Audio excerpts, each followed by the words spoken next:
I'm getting frosty, grumpy Charles. So cold. It's pretty cold. I would love to yell at your landlord. It's 5 o'clock somewhere, baby. Shooting horses. There were pimps in the Klondike. Wow. These guys are like cockroaches. You know, they can survive anywhere. They're everywhere. I get in the snow, out the window, mouth open. Get on my back, all my feet in the air. If he's trying to make me jealous, it is working. Welcome to Overshadowed, everybody, the coldest podcast you've ever heard or seen. I'm Zach. I'm Charles. And typically we cover the overshadowed siblings and spouses of people who changed the world. But today I moved for the podcast to an unheated basement in the South Pole, otherwise known as East Flatbush.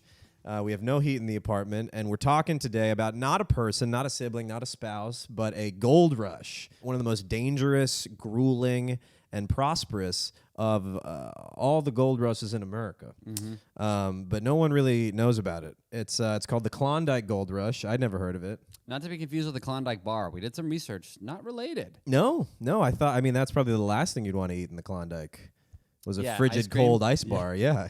That's probably, they just packed ice and bark together, and they called it a Klondike bar. They did have I think one guy boiled his boots to drink the broth. Oh, wow. I mean, these are the conditions these guys are in that we're going to be talking about today. And some ladies, of course. Can't forget about Belinda. But the Yukon Gold Rush happened from 1897 to 1899. That is when the rush happened, when 100,000 husbands and boyfriends across America abandoned their families to go to the Yukon in search of that cold gold. So today we're wrapped up. We're covered in blankets. Charles literally has earmuffs on. They're good. I'm glad I'm wearing them. We look like babushkas. I don't even know what that is, but it feels like what we look like. It's an appropriate. It's like a SAT question.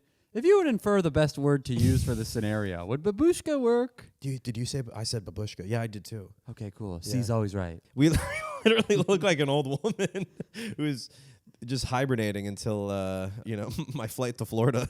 I feel like one of the Wonka family before they went into that bed hospice. Yeah. This was like the last step. Chair.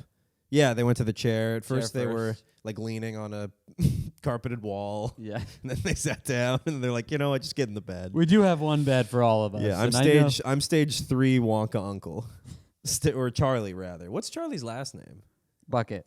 Charlie Bucket. I'm stage 3 Uncle Bucket. Yeah, we haven't evolved just yet. And we can see why they would jump into the bed, for the collective warmth. Because right now I wish your feet were touching mine. My feet are frozen. It feels like I'm wearing The no audience shoes. would love that. Yeah. I'm sorry we got shoesies on, folks. Yeah, but it's going to be a way of life. It's going to be a closed-toed pod today. We're doing put a your dicks closed-toed. away and listen to the information. Yeah, have you sit on your dick and open your ears. We wrote some jokes. Take the butt plug out. Leave it in. I don't really care. If it keeps you warm, this is really keeping me warm, though. My legs are toasty. Oh, nice. So I've never heard of had you ever heard of the Klondike Gold Rush? No, not until you texted me, which is very crazy because it was such a... That's when you first heard. Yeah. I'll always remember that You text. always let me know about the event, because you're always watching history. I'm on and off. When I'm not just deep in weed and or video games, then I try to. Because I do like it, and it's helpful for the pod. It is very interesting. So you texted me this, and then I looked into it, and it's funny that it's not even mentioned at some level. It seems like something that should even be brought up in like 4th grade. I've never heard of it. Like when you learn about trivial little moments throughout American history.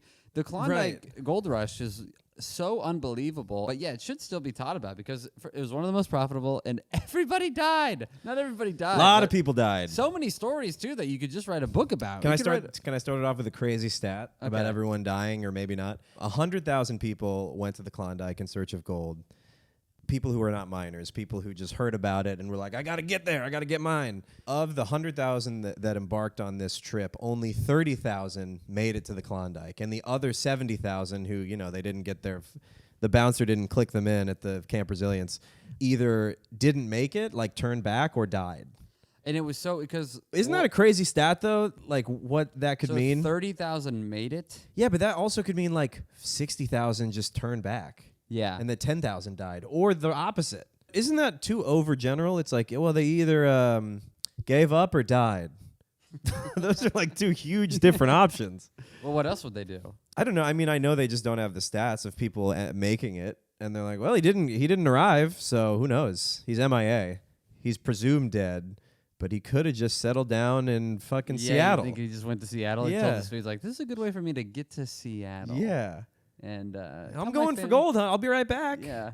Because I've always wanted to see Lake Washington. It was beautiful. Tacoma. Getting away from my loud wife and this shitty song. Yeah, now he just like lives a quiet life in Tacoma. I mean, no one had any communication. There was no cameras. I think you could really just never see people again. Yeah, there was never be found. Yeah. And live in a big city just across the country. That's why people still go to Alaska now. Yeah. Oh, Never they be escape. found. I was there. Yeah. And they told me there's still a lot of people hiding out. Wow. And I think I told you this, but a lot of times they get caught because they forget to like change their name. So they'll buy something with like their debit card and then the police will see the ping and be like, there he is. He's in Alaska. This guy thinks he's in Mexico. It's still the part of our country, buddy. Yeah, the guy who would do that seems like going to Alaska already isn't the best option. Yeah. So you like obviously he's gonna fuck up. Yeah. He's going to Alaska. Yeah, you're going to Alaska. Go somewhere sunny. Why would you not go down to Oh, sure. I wasn't saying because of the weather. I was saying because it's still part of the U.S. Yeah, I mean, but also like hide out anywhere else. Yeah, so 30,000 people made it. That's crazy. And then within that 30,000, only a few. So let's take just from 30,000, less than 100 got rich. Oh, yeah. Way less. Yeah. I would say like 50. And a lot of it wasn't from gold. A lot of it was from selling to schmucks who were doing this whole thing. Mm-hmm. And people realized, midway on the journey, they're like, look, I can get rich way easier just selling people coats. Yeah. And building a bridge and charging Q-tips. people to walk over it. Yeah. There were so many ways to make money in Dawson. And the quicker you realize that it wasn't in a gold mine, the better off you were. Yeah, the richer you would get. Yeah. So there's two groups of people that we're going to talk about. We're going to talk about the OG miners who were like, I would consider them like itinerant gamblers. You know what I mean? They're like outdoorsy gamblers. Yeah. They're people who like the elements and they don't mind working outside with their hands. And they also have that gambler's rush because you can't count on gold mining to. Mm-hmm.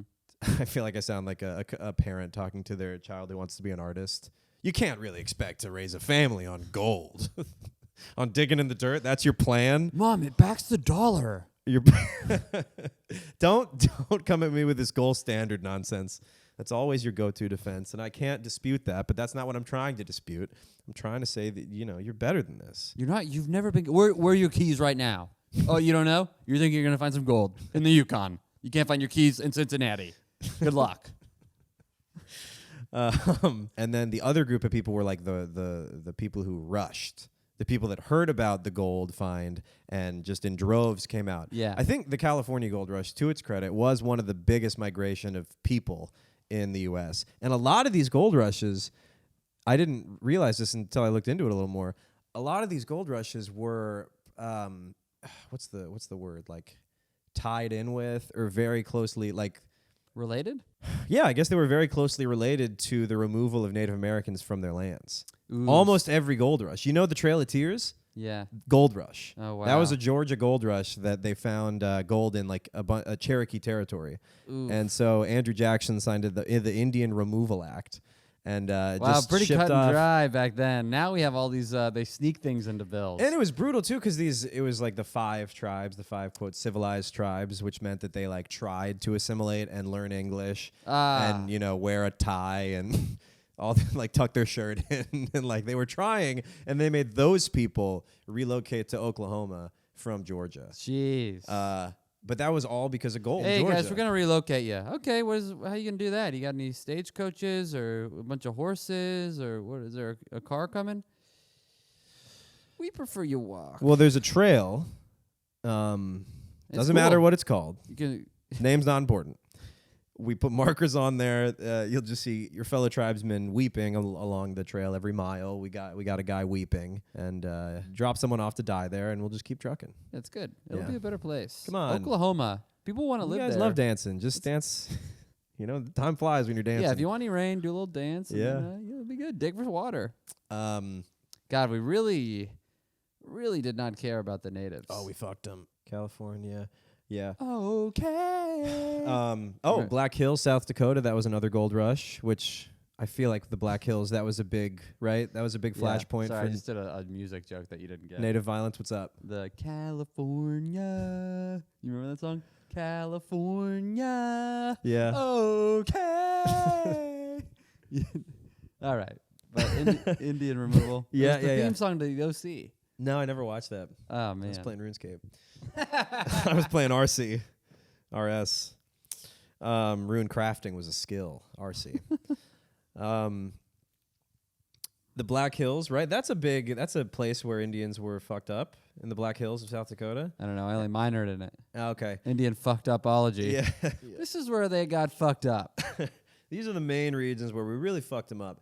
And the California Gold Rush was so deadly to Native Americans that in the death toll of the California Gold Rush, it's like mainly Native Americans. Jeez. It's mostly Native American. It's like over 90%. Wow. Because of disease, all the reasons that they die. Yeah. Because of us. All the reasons they All die. the reasons they die. 13 reasons why they die. Because of our disease. We're gross whites. We were coming over with our gross white diseases. We got STDs and we got all this stuff that they're not immune to. So that was the main point. Is that these gold rushes are like, I never really associated with them as.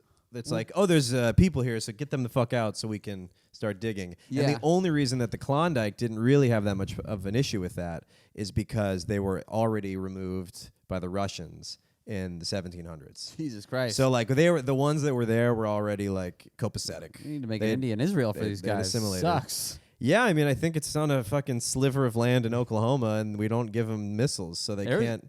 Yeah. They can't do much. So I thought the California Gold Rush was, it is the most famous, so I thought it was the richest. Yeah. Do you remember how much, do you want to guess, or do you remember how much money was it between was pulled out? 15 and 50 billion? 30 billion? 15 and 20 billion, yes. So back in those days? Modern day. Okay. Modern day. No, they pulled out between 1848 and 1855, so 7 years. They pulled out 750,000 pounds of gold, which would be $750,000. Wow. Hi, Luna. Wow. This is to sit on our the new blanket. mascot. She's probably going to be there a while, blocking your face. Fine. You want to lay down, Luna? I can get her to lay down. Just try to make sure you can still see your face. You're going to cut to clips of you, and it's just going to be this dog. Yeah, I know you're cool. It's like, what a funny dog. This dog rips. All right, Charles, can you guess how much was pulled out of the Klondike between 96 and 99, which if you're playing along at home is half as much time as the California Gold Rush? I'm guessing 40 billion. 40 billion? You are wrong. You said like I was going to be right. No. That's never something I would sound like. 781,000 pounds of gold. Wow. So just beat it by 30,000 pounds, which is about $17 to $23 billion. Wow. So more gold, though, than the California Gold Rush in half the time. That's amazing. And in the most brutal conditions I've ever heard of. Oh, my God. And they're still pulling gold out. Gold Rush, the show on Discovery? Yeah. I watched like a 13-minute, I got very interested in it. They're still pulling out gold. Each year, this guy pulls out like 500 ounces. Wow. Which is like nothing. I think I watched a YouTube video. Yeah, there's a guy who's still doing it. And then there's another guy who What's just that, like 15 pounds? Like 28 in a pound, right? 28 ounces? It's also funny because there's one guy I saw on YouTube That's who's nothing. up there. He just makes it into gold bars. And he's like, you'd never catch me paying for it. I just make it into a bar. Mm-hmm. And I'm like, all right. Well, so he frowns on the people digging. Yeah, he's like, he thinks he's better than them. And I'm really? Like, your job sucks. Well, they're not. I mean, he's not totally wrong because he has consistent work. Yeah. Whoever found the gold, that's such a narrow pipeline. Yeah, it's so like the people who actually have the gold you're like and an become actor. his customers, Yeah. right? You don't hear about all the people who were mining. Yeah. So I think the structure of a lot of gold rushes is it's these people who, for whatever reason, were there already. They're mining. They're every day just trying to get gold out of the ground. Somebody hits rich. All those miners in the area flock to that area. Yeah. And then once they haul a bunch of gold back, then people start being like, oh, my God, we got to go. And take the Oregon Trail or a steamship or a fucking dinghy that was never a canoe that you forgot about. Well, I think this is also kind of like why people, because you hear about like people running to Alaska, but I think people may have been tricked by the California Gold Rush to be like, because I think the people that didn't go to the California Gold Rush, kind of like how you miss out on like Bitcoin or like posting on Instagram, Burning YouTube Man early or something. Posting where on like, Reels. You're like, I missed my chance. Hitting big on Reels. There's going to be something else. Something else is going to come along. Right. There's going to be a new app. This Gold Rush happens, and all these regular people are like, I said when the next thing happened, I'm going to go. And meanwhile, That's it's funny. the most brutal, harsh conditions known to man. And I think they think like, yeah, just go up, just like we went to everybody went to California and got gold. Women, weed, and weather. Yeah, That's not a bad place to mine for gold. Yeah, you got Katy Perry up there. Yeah. It's nice. Yeah. You're kissing boys and you like it. It's a nice place to mine. I wonder how it was to be gay up there because it's probably a little free. Maybe a little Brokeback situation Maybe, cropping up every now and then. It did seem That's what very Brokeback was. It was seasonal work, and that was the best few months of their lives. Was working on the ranch and naked wrestling with Gyllenhaal and Heath Ledger. Come on. Yeah. If you were either one of those guys, you couldn't resist. No, you couldn't. Yeah, you're equally as hot as me. Come on. We're working hard. We're laughing. I wonder if there is something like that with like the pushing each other. Put this in, but like when you're known as like the hottest person around, and within a while, like, and then when two of the hottest people around, and then you're like, whoa.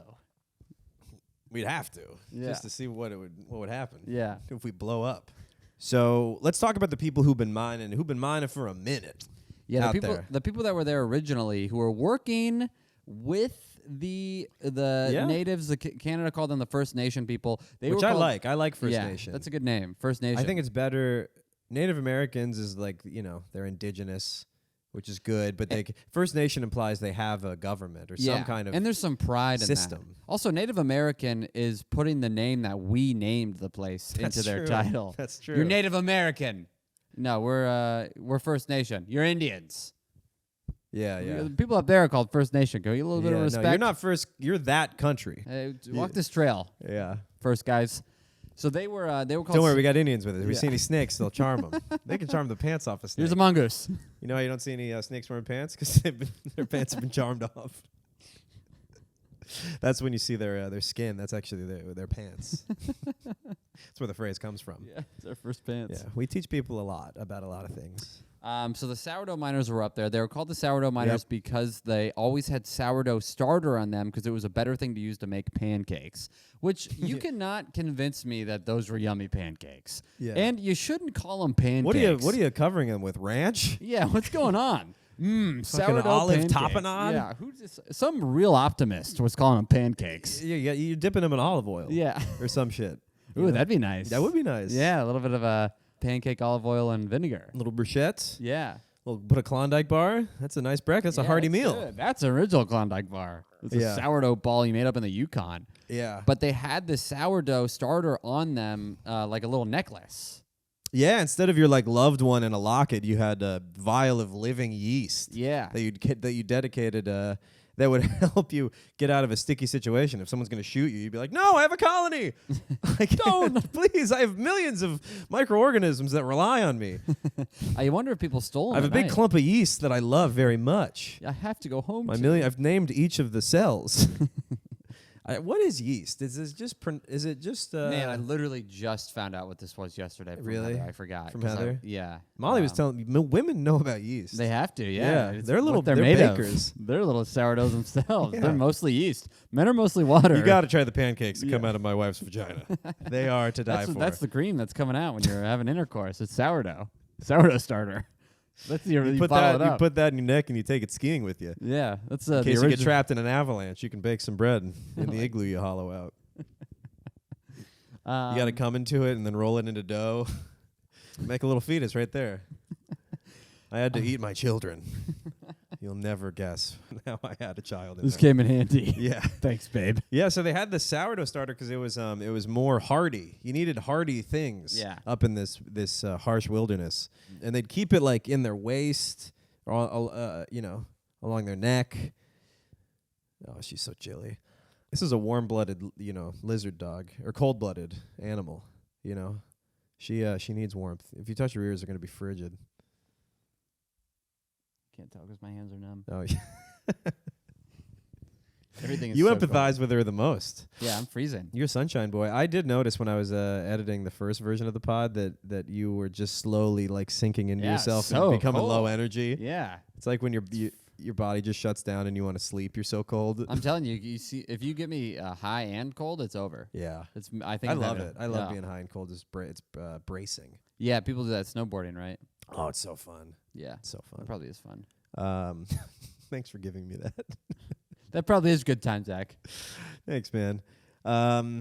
Yeah, so the sourdough miners, they had this this pouch. Oh, and they'd been there. Yeah, These guys had been there. These were the freaks that were probably runoffs from the California These guys are in days. These guys are in a years-long mining binge. Yeah. They can't stop digging. Yeah, they can't get away from it. No, they're It's like addicted to the shovel. It's like if there was a poker They're hooked game on the pan. in like 2001 Baghdad or the correct country, and they're like, I gotta go. It's dangerous. But that's like if there was like a blackjack tournament in Palestine right now. And they're just like, people are like, I got it. Babe, I gotta go. You never know. I could win big. But just the last one was in like San Diego, and it seemed much safer. Yeah, it was safe. I know, and but like, I gotta make it. I'm married to the game. The dealer's on your side over there. Yeah. I'm telling you, the cards are stacked against you. The house always loses. Have I been killed yet, babe? Have I been killed yet? Yeah. Though back to the women in the yeast though. Molly was giving me a lecture in the car about yeast. She was woman-splaining yeast to me. Yeah, being a woman sucks. Yeah. What phase is Molly in right now? Do you learn about the 4 phases of the hormones? The luteal, follicular, menstrual. What, bitch, cunt, slut, whore? Yeah. That's the one. Yeah. Yeah. We talked about that. She's in bitch right now. I'm feeling a little bit of whore. Whore rising? Yeah, well, you're going to have to get out of here when that takes over. I'll stay. She doesn't even recognize you. She just starts humping things. I've had to pull her off the couch a few times. Oh, Zach. Nope. Your Babe, arms are huge. I'm over here. She's like a bat. She's blind. She works off a sonar. Your couch arms are fucking ginormous. Couch like biceps. So yes, the sourdough people and the miners who've been here, who've been hopping from mine to mine. They went California. They went Nebraska, South Dakota. It's okay, Luna. California, Nebraska, South Dakota. Georgia. You can look up the mines. Who cares? Who cares? But you can get there. You could make a career out of it. You could be a lifer. Yeah. You could have you just perpetually dirty hands. And you know what I was wondering? You know how they pan for gold in like a wok? Mm-hmm. And like you just use gravity to help whatever. The gold will sink to the bottom. Were they like barehanded in the Yukon River dipping their fingers? I think they had to have some sort of I can't imagine gloves? what, but like then what are you just like throwing the gloves out after 30 like maybe they had a hook, like 2 hooks, and just see like 3 foot long hooks. Everything and you're about standing this on top is of so 2 impossible. logs. It's like that. And you're what's that trick you can do? Oh, the devil sticks. Yeah, they're devil. Yeah, whoa. They're panning for gold. I lost it. Some guys in the river. Somebody with get that nugget with the cup and a ball. I can't get anything. I guess my question was like, why were these miners already there? What were they even doing in the Yukon? Because I think what would happen is that you'd have the OG people of California, and then you'd have the rushers. And what you were saying, now they're like, I'm going to be the OG next time. Yeah. I'm going to be the first guy on the scene. I'm going to be the night crawler taking pictures of the bodies. Yeah, I'm going to do a lot of stitches. Taking the watches off the corpses. Yeah, a lot of this is like their TikTok early stitches, their reaction videos. Yeah. Their first one to it. Right. They're going live before anybody. Yeah. They're making long form YouTube, high production thumbnail. They're doing front facing. Oh yeah. They're cutting edge, they're trailblazing. That's what they're trying to do. Lip syncing.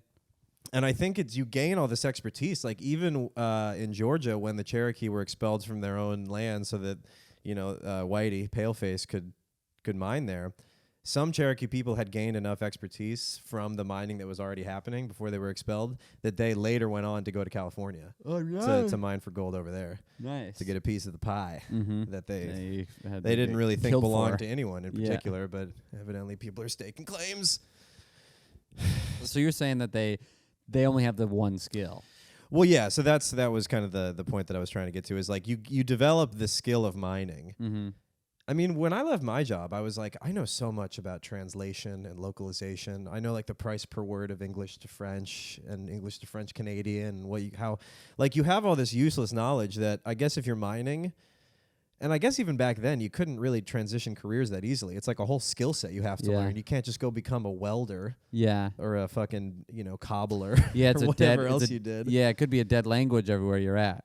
Like community college credits. It's not going to transfer. Yeah, mining, so you're like, well, I'm going to go to the next mine.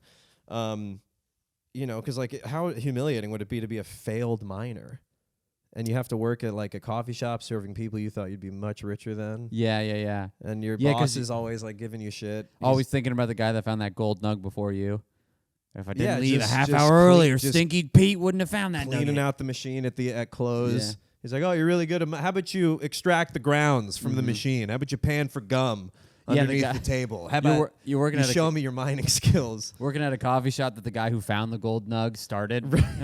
Yes, boss. Yeah. He's the guy that that was a dickhead to you the whole time. Yeah. He found it. He's like, I put a little nug in one of the things of gum under the table. If you can find it, it's yours. You chew through it. That's a lot of gold in there. Yeah, you got to chew through. How many chews to get to the center of your bonus for this year? Your Christmas bonus. I hid in a little piece of gum. Yeah, that would be tough, you know? Yeah. So you think these people are some of these sourdoughs You got are a people bad that back and you're a receptionist now because you... Well, that's probably better. Sitting down? No, they didn't have chairs until 95, I think. 1895. Well, that would be post-gold rush. I don't know. It seemed like these miners, though, at least the Klondike people, were so resourceful that they could do other things. Yeah, but maybe they could were... go on a fishing but boat also, and mine for fish. Yeah. Or vice versa. Fishers could, cast their line for nugs. I think it's the addiction to wanting to hit it big because you can keep going as long as because you think you're going to... If you can hit it big, all your problems are solved. You're literally mining for gold. Yeah. So if you found gold, that's like an expression people use. Yeah. This is everything, gold. Everything it's like is, that's what we refer to as the prize. Yeah. If I can just... I could either do all this other life stuff to have a healthy, balanced life, or I could find this one thing. The most coveted substance that anyone who wants to say something's great, they compare it to. Yeah, and I could ruin my life. That's gold, dude. You got to use that bit. Yeah. That's gold. This is literal gold. I think I'm gonna go find some gold. Can you imagine if you panned long enough, you just found a perfect 5-minute story? Yeah, that'd be amazing. You know what I mean? You dig long enough and you hire enough men to sift and sluice, and you get a fucking tight 3 minutes on processed food. Yeah, that's a killer on bit. zebra cakes. Yeah. Zebra cakes. I'm watching Billions right now. They're on the cake episode. Yeah? Yeah. I didn't know they had a cake episode. Yum Is it time. a famous episode? Yum time. What is dessert. Billions? Do they invest in companies and make billions of dollars? The show, the HBO show? Yeah. Or it's the whatever streaming Is it service. Shark Tank? It's like 4 judges and it's about the U.S. attorney and a billionaire and like all the people in between, but they're like adversaries going after each other, trying to bring each other down. Oh. It's good. I just started it. I didn't know that. It's very good. What's the billionaire? How do you get his money? He was in an investment First to firm Dawson? in Connecticut, and then they were all making money, but in 9/11, everybody at the firm died except for him because he didn't go into work that day. Wow. So he continued to just make billions, and now That's he's like hilarious. a Jeff Bezos. I like that he was late to work and got rewarded by not dying in 9/11. You're gonna be no, that's great. I woke up late once. It was 10 a.m. I got an email from my boss who was like, call me. That was it. And he was like, hey, man, we really appreciate what you're doing, and we'd like to offer you a promotion and a raise. Wow. I was like, what? I looked in the mirror. I'm like, am I really white? I can't believe it. I struck it rich, babe. Yeah. My name is Rich. So you want to talk about the harsh weather? Scroll up. Okay, yeah. So hit me with that. Well, you can hit the song if you want, because I think you have the. But there, a main reason why people are going to this is not just because they're out of their mind, but there's a big depression across the country. Most men they're crazy are poor. Yeah. So there's a big depression spreading across the U.S. Long depression. Long, not great. Yeah. So there was a song written about the time in 1905 called "Everybody Works But Father," and when you hear that, you're like, "Oh, that's too bad. Mm-hmm. That's sad that the children have to work and the dad can't find a job. That's too bad." And then I read more about it. It says, sung by the POV of the son. He is lamenting that he, his sister, and his mother all work while his father lounges all day. So now I got an eyebrow raised. I'm like, that seems a little loaded. Yeah. Lounge. Oh, you get to just lounge around like a cat in the sun? So I thought this song was like an anti-depression song. This is it's pretty decisively anti-dad. Wow. So I'm going to sing you. You ready? Yeah. So this is how it goes. We could play it too, but I'll decide in post whether I want to keep me singing it or just playing it. But it goes, everybody works but father, and he sits around all day, feet in front of the fire, smoking his pipe of clay. Mother takes in washing, so does Sister Ann. Everybody works at our house but my old man. This is the best one. A man named Work moved into town, and father heard the news. With work so near, my father started shaking in his shoes. When he saw Mr. Work walk by my house, he saw with great surprise my father sitting in his chair with blinders on his eyes. Wow. So this guy's like, I'm sending him classifieds every day. I'm putting clips in front of him, and he's just pushing the cereal aside, going for a beer, and taking a nap. This guy had a loser dad. He had a loser dad. So no wonder these dads are like, all right, you want me to get a fucking job? I'm going to the Yukon. Never see you again. Settle in Tacoma serving coffee to people that I thought I was better than. Yeah, for sure. They're like, I'm sure that dad got pissed. And he's like, all right, see you later. Yeah. I mean, if this is how you feel about fathers, then... Well, that father in particular, I wonder, you do wonder. But this is a popular song. Yeah. So if all the dads are hearing their kids like, everybody works but... He's like, I hate that song. Yeah. A lot of them, they're like, I wonder what percentage of people left because I got to go to the Yukon where the shit doesn't play. Yeah, where they don't have music yet. Mm-hmm. Where they haven't invented it. You know, they bang on drums and stuff, but it's, you know, it's not like ragtime. Mm-hmm. Yeah, so there's actually a sequel called Uncle Quit Work 2. No, that's so funny. That's a great a mooching relative who sits around the house with about half a souse and has never done a goddong thing. I like the third I like version. goddong better than doggone. Yeah, we should say that more. Goddong thing. The dong of God. There was another song called My Brother is an Asshole. Yep. Jeff. My sister's a slut also. Yeah. Yeah. I hate my whole family. Additionally, my grandpa sucks. Uncle Quit Work 2. What? It's TOO. It's not TW. Yeah. It's not the sequel to that I wish song. it was. Yeah. That's a song going viral, and then the agent coming to that guy. You got to keep this going. Oh yeah. What else, Come Father? on. And tie it in with the that you did a song before. What did your cousin do? Make people wonder about what 2 refers to. Yeah. Then they go through all the hits. We're gonna fake your death next week. You're skyrocketing to the top of the charts. Uncle Quit Work 2. That's so funny. That is very funny. At Beating Carpets, father said he simply was immense. At Beating Carpets. We took the parlor carpet out and hung it on the fence. My mother said, now beat it, dear, with all your might and main. And father beat it right back to the fireside again. Wow. This guy hates... This guy's sabotaging everybody. Well, of course, a guy who's seen as so lazy he won't even beat a rug. He's like, I'll show you. I'll climb the Chilkoot Pass. Yeah. Which shouldn't be that hard, is what a lot of people thought. He's like, fuck you, I'll get a job. It's going to be in the frozen north. You want me to die? Wish granted. I'm dead to... I will die or I will turn back. Either way, I'm making it into history books, into the 70,000 that didn't make it. Well, we can talk about the similarities and kind of differences from the California gold rush. So, yeah, one of them we just talked about was it's so fucking cold. Oh, yeah. We're really trying to... Every podcast we talk about, we're going to try to incorporate some of the themes of their lives and the struggles. If we ever do an Amelia Earhart recap, we'll buy a bunch of coconut crabs, and we'll surround ourselves with the beasts that consumed her, and we'll get sunburnt and shit. So it's very dark. I mean, it's the Yukon. So you got you guys know about the Yukon. It's 21 hours of daylight for a few months, and you work a ton, and then the workday drastically reduces to about 5.5 hours in the winter. So you wake up at 7, you work until 1. Now it's dark. Wow. And in terms of the temperature, I didn't know it was getting this cold. It was usually -20, sometimes as low as -50, which is truly when you just have to wear the animal skins because they're just out there. That's all they have. Oh, yeah. You know, they don't have bubble coats on. But even then, it's like, could you even go outside? Maybe not you. Everybody works but Charles, sitting around all day. Yeah, I'd rather be unemployed than go for this gold rush. Won't even help me move my couch because he is gay. I knew you were gonna ask, and I will not. It's not gonna work. All right, Christina Aguilera. We're doing 3 notes maximum. Coming over here, I was like, I know they're gonna ask me to start moving stuff, and I am more than just my body. No, it was just... yeah, I am that's more than not just true. my body. You are your body, and that's it. This summer, you got a nice, balmy 40 to 70. That's terrible. That's not that bad. It's terrible. The guy's working. There's footage. Thomas Edison was testing out cameras. That's not bad for a summer? In the Yukon, and there's footage of guys in button downs with the sleeves rolled up, wheeling wheelbarrows. Well, yeah, they're used to -30 out there. Yeah, okay. Yeah, I don't think 40 to 70 is working outside in 40 to 70 is nice. You don't want any hotter, and you definitely don't want colder. Yeah, we're from different places. All right, fine. You get a sweat going. I'm sweating right now. You know, you get that 45-degree sweat. You get that nice cold hypothermic sweat. Pneumonia. What a nice summer day.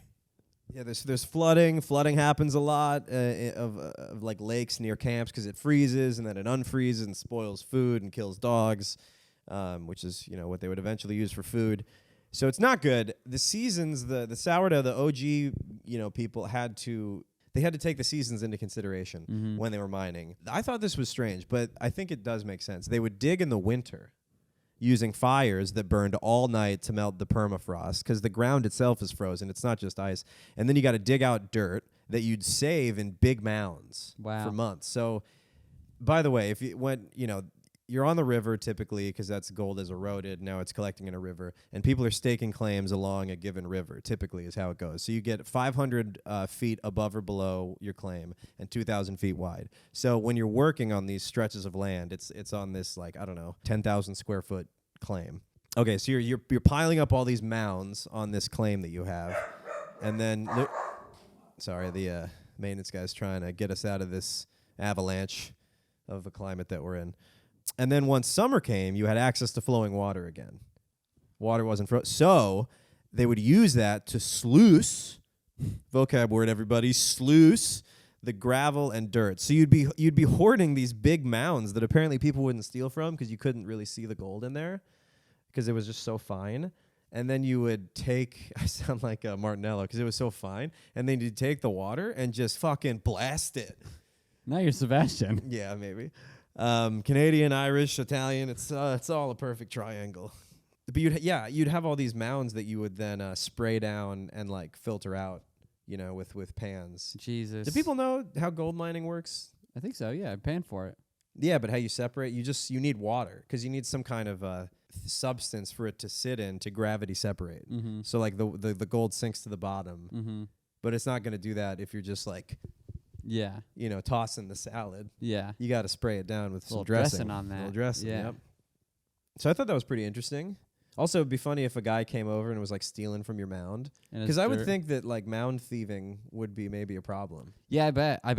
Well, there has to just be sneaky people at night, every night. Sneaky night people. You gotta be on the lookout for sneaky night people. Stealing your sourdough, stealing your dirt, stealing your Maybe pay though, dirt. you're burning a fire all night to burn the permafrost. You catch a glimpse. Yeah. A little shadow. I hope so. You got to punish those Shoot guys. on sight. Yeah. Well, then you'd call a miners' meeting. Mm-hmm. There was no government, especially in the Yukon, but this originated in California. The miners' meeting, this democratic tribunal of miners, they had to govern themselves. There was nobody out there. You all right? Yeah, I'm good. I'm just fixing. I got a camel toe wedge. Ooh, jeez. Yeah. You want to fix your wedge? I'm fixing it. You asked me if I was all right. You were wincing like you had a hernia. Yeah, I know. I was but I'm fixing it. Camel toe feels like a hernia. How deep you got it in there? Oh God, Steve. I had a hernia. I got surgery on it. You hit pain dirt? Yeah. You see color? I hit pain dirt. I'm seeing color. It's all red. I think I got something. My ass is bleeding. Never mind. I thought it was gold. Go back. Yes, you want to talk about these miners' meetings? Because that was a problem, but then I like the atmosphere of not chivalry, but there is a code of conduct. It seemed like there was you can't fuck around. If anything went wrong, say there was a guy going around stealing dirt, somebody would be like, I call a miners' meeting. Right. And then they would all meet at a bar, have a couple of drinks, and then settle their business. And then let's say they found out who the squirrel was. Maybe they went around and they were like, or the sneaky night squirrel dirt turned out to be. Yeah. And they go, ooh, I wonder how they would find that out. Put out your hands, boys. Who's got the dirtiest hands? Who's got the most gold on their hands? Yeah, check under the fingernails. Yeah. And some guy's got to go around and bite. They got a gold tester. That's gold, all right. Yeah, some little yeah, that's from above. That's from 16 above. I can taste it. Yeah. What's a little person called now? That's what they still a pygmy? are referred to. A little person. I thought you were gonna go in sommelier. A midget, a little person. Yeah. Yeah. So then you hold out your hands, and then they walk around. You were just trying to get to the politically correct way to tell people that a little guy's nibbling on fingers. Yeah, everybody's got the guy from the Game of Thrones with the big mustache. He looks like a miner. Dinklage. Yeah. The little guy. Yeah, he's like 40 and he's got the big mustache. He's got a real nice goatee. Yeah. He's walking around. I like how all the smart guys, all the snippy, witty, quippy smart guys have the Van Dyke goatee. Smart guys love trying to have a goatee that are like, I'm smart, by the way. Yeah. And it's like, you look insane. I invented Iron Man. Yeah. And I shot my dad on the toilet. You can decide which one is which. So then after he went around and licked found the dirtiest guy, Yeah. the punishment would be they'd send you 150 miles away through the Yukon to get provisions for everybody. They sing on a little shopping trip. Yeah. That's what, okay, so I know that was a funny joke that we had in the first one. I don't know if that's true. Look it up. I did. I think I read it. I think you might have missed. It said they would give you provisions, not that you would have to retrieve. But they'd give you a sled and provisions, and you had to get the fuck out. But that's not. And if you could, this is why I think that you're maybe misunderstood. Is because if they saw you again, they would shoot on sight. So there's no going and getting milk and bringing it back. I mean, I'll tell you this. There's a lot of different stories within this. That's true. I have multiple websites pulled up about Soapy Smith You that got links? tell different tales. You got links? I got links on me. Links telling different tales? Venmo. All right. Yeah, they all have different ways of how Soapy died. I believe that you could have a different mining community that would be the mission. All right. You just alternate got universe. Yeah, maybe. Yeah, sure. A multiverse mining So you think they basically they expelled you. Either way. Yeah, they're kind of making you walk the plank. They gave you, a jar of peanut butter, jar of jelly, a few bags of bread, and sourdough starter, and sent you on your way. Ooh, they probably kill for peanut butter and jelly. Yeah. Well, there was a guy who stole butter, and that was sentenced to that same fate. And most people would die, by the way, if you had to do that. But I think a lot of people made it because they were hardy. Yeah, these are the OG people who were already up there. If they're there in the 70s and they're still there, they've been up there for like 15 years. Yeah. They know how to live.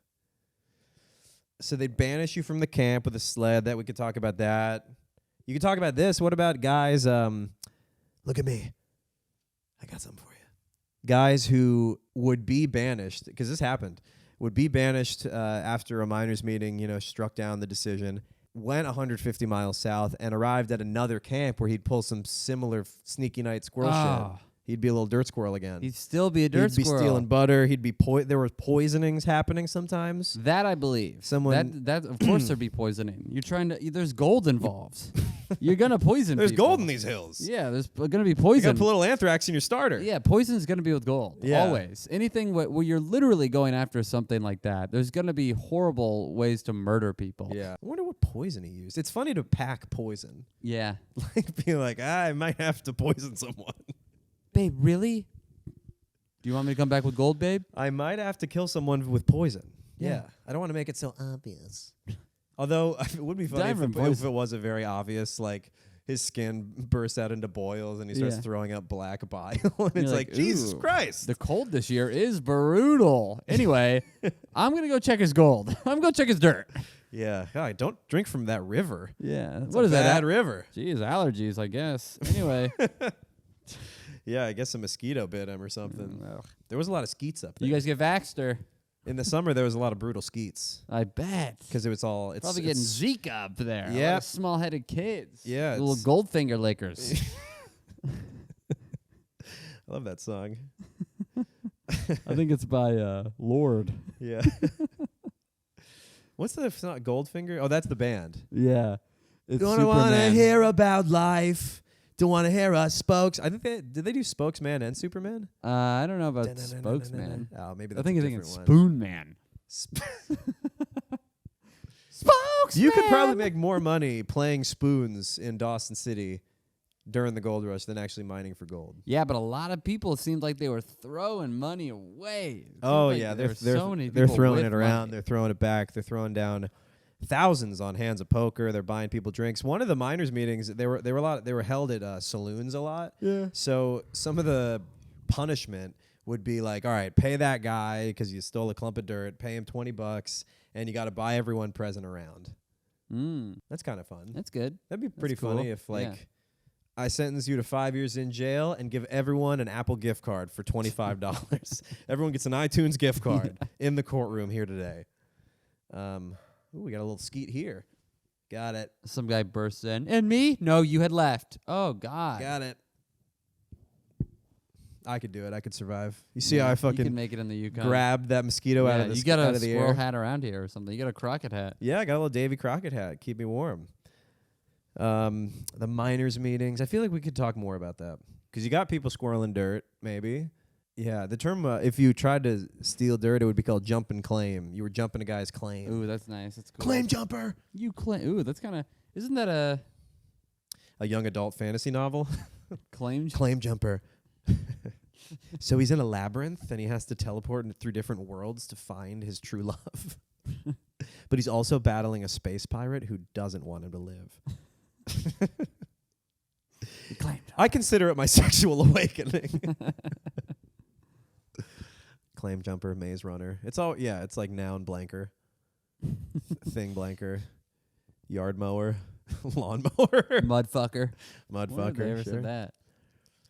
Were you fucking my mud? Not like having sex with what, them, like just Saltburn? going through it, like fucking it up. Oh, No, I you heard about fucking that. up my mud. Yeah, you mud Yeah, fucker. don't fuck my mud up. Get away from my mud. Yeah, you couldn't. Yeah, but I think through the miners' meetings and through this like, Lord of the Flies scenario, I think there was crime similar to California, but this helped reduce it. This self-policing. Yeah, I think so. And you'd want to show up at the miners' meetings because it might be you on the other end of the trial if you got caught stealing butter. Mm-hmm. If the midget licked your fingers and he was like, that tastes a little too good. Miners meeting. I call a miners meeting. The Miners Guild. The Miner Pop Guild. Everybody in the Yukon that was mining was kind of making a livable, hard-earned wage. Yeah. And, it was fine. But people were looking for that next big hit. Yeah. That big nugget of Trying glory. to find that pay dirt. Yeah, that pay. Is That, it pay dirt or pay dirt. What did you think it was? Yeah, that's what I thought it was. Oh. That's why I asked. Oh. Is it that? Is it what I think it is, Zach? I thought there was an or coming. Or Well, I thought dirt. you were saying payder. Payder. Like you were from the South. Yeah, you gotta find that pay dirt. Y'all find that payder, or am I going to have to get my like- gun? Terminator. Am I gonna have to get my poison? Who's bringing poison? That guy definitely didn't survive. The guy who poisoned Bringing people? poison, not a knife, not like I choose a poison. gun like his. Yeah, come on, dude. Would you also choose dresses and high heels, Nice. lipstick too? Lady. You lady, you're a lady. He throws like this. So someone eventually did strike it big, and they were Yeah. with a First Nations person, Yeah. and that person's name was Skookum Jim, a nice hulking First Nation man. Yep. And the man who was a miner, his name was Lion George Carmack. He was known as the laziest, Middle name most George. dishonest miner of the whole bunch up in his camp. He's a casual. Yes. So nobody really respected this guy. He was kind of known as like the town schmuck, the loser. He didn't put in a lot of effort. And there was another guy, George Henderson. They were kind of working together. And George Henderson was racist. He was kind of a jerk. He didn't respect Lion George. And Henderson and him, the only difference is they were sailing up the same sailing. They had sailboats. They were taking their They had yachts. Yeah, they were taking their super yachts, the Titanic up the Yukon. Uh-huh. They were taking their The Eureka. What was the other one? the Optimique or something like that. Octomom. So they're on Octomom's back. They're actually in her belly. She's keeping them warm. Yeah. They made a boat twice the scale of Octomom, and they climbed in it like a little Trojan horse. Trojan whore. Ooh, nice. Now we're just playing word games. Yeah. She was actually filled with Greek soldiers. A bunch came out, and the dad was pissed. So they were taking their little rafts up the river. Whose and are these? Where Henderson went was right. Yeah. And where Lion George Carmack went was left. Yeah, you gotta go left. That's the lion direction to go. Yep. Liars go left. But liars were right this day. Yeah, so George Carmack And Skook. and Skookum is the big guy who's credited with the discovery. Yeah. He was the guy who was running around town kind of, I feel like it was Carrying kind of, 100-pound boxes on his back. yeah. Hoofing it, like, helping George survive. Yeah, so George got lucky in befriending Skookum. Well, he Jim. also married Skookum's sister. Okay, so George got lucky in marrying Skookum's sister. Yeah. Who really, so they struck it big. And this is where you would think that if you strike it big, shut up about it. Sure. But George goes back into town and he goes, hey, I just hit it big. And I think it's because everybody thought he was a loser. I think reputation was big. And they go, shut up, Lion So George. he's lying. Yeah, This is what I think. They're like, another one of your big lies, George. Why don't you take your First Nations sister and get the hell out of here? Yeah. Because now he's got double jeopardy. He's a liar and he's married to a First Nation woman. That's not great. Yeah, he's got Yukon fever. That's not good. He's got that gold cold. He's got that Klondike crush. Nice. Got my fire. Got He's my got that bonanza boner. Oh yeah, that bonanza. Bonanza dick. So what George does at the bar, my only hope is that he's hammered at this point. Yeah. He takes out some gold nuggets. If you came back with some gold nuggets, you're gonna throw down some coin. You're gonna buy some drinks. You would, yeah, you're gonna buy some. That's true. You're gonna buy some drinks, but also shut up so you can just steal all the gold for yourself, Lion George. Get back to your family. Well, I guess his family's with them. Yeah. Also, Skookum was the guy who discovered it. He went to shoot a moose. He panned for little gold because every now and then you go, hey, we're here, we're taking the shit. Why not pan for gold a little further from where the other guy's shitting? So Skookum saw color, which means you see gold in your pan. You start seeing color. I don't. No, we don't. We don't on see this color podcast. We're dogs. Yeah. We like everybody. We do. If you're so dark, we might get scared. Yeah, but that's just facial recognition. You hear that's why dogs are racist, because they can't make out the contrast as much of black people. So it's like a dark figure. Yeah, it's like a shadowy figure. It's a shadowy night person. What's the thing in? He's coming to steal Harry your dirt. Potter. Oh, fucking I'm thinking Ring Wraith, a Dementor. Yeah, that's his name. D' mentor. Dementor. Yeah, the dog's like, chill, get that out of here. Just my soul. And then, he starts petting you and not sucking your face off, and you realize that it's a friend. That must be scary first week when you're adopted by yeah, you're like, he's feeding me, but he's probably just doing that to eat me. He's probably just fattening me up so he can cook me. Oh, man, he comes home with fried dog every night. I just know it. That's not chicken. All right. So these were the types of things that they were saying to Lion George Carmack about his wife. Yeah. These were the types of racist epithets that they're throwing at this poor guy who, he's probably a little tipsy. And they're like, you ain't found no gold, Carmack. You're the laziest guy out here. I've never seen you break a sweat in this minus 20 degree weather. And then he goes, oh, yeah? Takes out his Winchester rifle. Everyone gets a little scared. Guy's taking a gun out. What's going on? Takes a shell out, empties out the shell full of gold nuggets. Wow. And how big is the shell? It's a rifle shell. It's a rifle casing, so it's a little too big. I don't know how big a shell is, but it's enough to hold like a decent amount of gold. So immediately everybody's like, whoa! Yeah. Lion George Carmack's been telling the truth. This whole time? Maybe he does have 8 penises. Take your pants down. I want to see what else you were telling the truth about. You got that octadick down there? Octocock. Octocock. Coctagon. Coctagon. There it is. Yep. Yeah, we knew it. We knew it. We knew it before we hit record. We knew that was happening. Always slips out. The episode's Coctagon. I'm going to name my first son Coctagon. I'm going to name mine Dementor. So then all the OGs, they rush over to try to stake claim along Carmack's claim. Yeah. So all these guys now, they're at this camp called 40 Mile, which I think was above or I think below, 40 Mile was below the Yukon River. So all these guys from 40 Mile rush up to Rabbit Creek and start just staking claims. Yeah. And to stake, again, Zach you already said this. It's 500 miles. Feet. 500 miles. You're wrong. Charles would have caused riots. One claim at the is adjustment 500 office. miles. Yep. Hey! That's my claim. Yeah. Well, so all these guys rushed to get a claim along the left part of the river, which, it was called Rabbit Creek, and then they renamed it Bonanza. Yet again, just blowing the top off this thing. So Bonanza, get rich quick creek. Yeah, come on. What's going on here? Come on over creek. Apparently everybody's a loudmouth, but I guess they didn't. Maybe I don't know. This place has gold too. My uncle sucks. Yeah. So what happened with? You want to go now into America? Brother, did we ever leave? We did. We're in the Yukon. Yeah, I guess we're in the Yukon. Shit. No wonder I'm so cold. I know. In my patriotic soul. My red blood's running blue. My red blood is very blue. My toes, I can't feel them. I'm like, my toes are very cold. Yeah, I got Long Deed's foot over here. Yeah. What is it? So you're saying? I had a point about, because I was also wondering, like, why would you spread any of this, the word about, your claim? I think that one of the main reasons is that you can only claim 2 claims. Yeah. You can only stake 2 claims. You can stake discovery, and then the guy who discovers it can stake 1 additional claim above or below it or wherever he wants, I guess. But that's it. You can. It's like 2 max. It's 2 drink maximum. You can only have 2 claims, which is a lot of land, and you could, it's a sizable chunk. But like you've placed your bets. Yeah. That's it.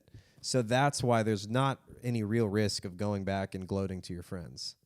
Yeah. Because then people come around you. And then you're the popular girl. Stake their claim, but you made the table. Yeah. You made it happen. Yeah.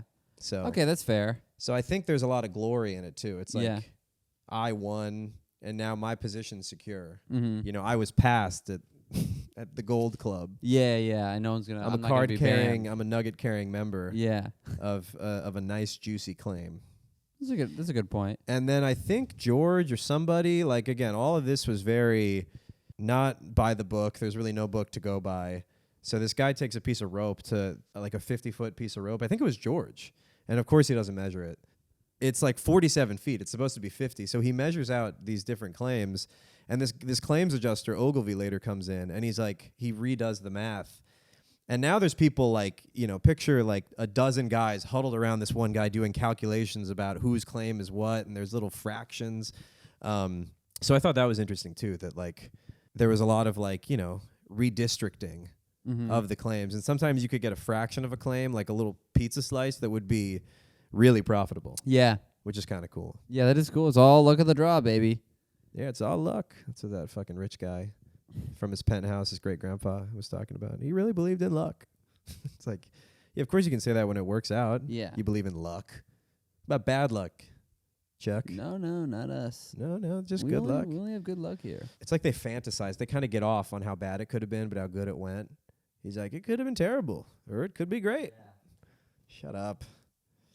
All right, so now, Charles, tell me how word gets out. We're doing it. Charles is warming up. God, I'm getting frosty, grumpy Charles. Ooh, so cold. It's pretty cold. I would love to yell at your landlord or whoever's I know picking you up would. that phone. I can feel the I want to Italian so fury badly. building up like magma. I would love. You want to go fucking Pompeii on this guy's ass. Was that Greece? Vesuvius. Yeah, it's Pompeii. I've been there. I saw the bodies. And if you close your eyes. I saw the Soapy Smith bodies. Hit me with the rush. The news. Oh, so what happens is these miners jump on a boat. They come back to Seattle to try and get all their gold back with their families, bring their wives back home who left them a long time ago. Mm-hmm. But they had so much gold. I think it was, $30 million worth? Mm-hmm. And they put it in their long trench coats, and they couldn't move. Yeah. This is how heavy the gold was. So it took a couple they're trying to like avoid a carry-on charge by just wearing all their luggage. Yeah. They're trying to get it out of the country in any way They're wearing possible. all their clothes. Yeah. I wonder how many balloons full of gold these guys keistered. Keistered. That's the term. Yeah. Well, weren't you in jail? I'm sure some of them did it. And they were like, John, we have a lot of pockets. And he's like, trust me. Your stomach is the first pocket you ever had. Your colon is man's God-given pocket. It's my pouch. Yeah. It's your asshole. It's my pouch. It's my secret storage. Yeah. It's my stash. I got a letter. That's where my starter is. That's why it always. They got the smelliest Got pancakes. the sweetest at the camp. pancakes. Sweetest, huh? Yep. That's sewage when it gets sweet. It's so bad. It Oh smells sweet. God, yeah. Like you want to. What's your joke? Shrimp, popcorn, I don't know. piss, shit, peanuts, weed. 1, 2, 3. Bunk up, bunk up. Ba, ba, ba. So these guys That's are my walking. comedy done by a dinosaur. Oh man, I hate this place. Yeah, I know. Yeah. So they got off. We just got word, by the way, that it's not going to be fixed tonight. So Charles is going to fall into what is that? Cryo sleep.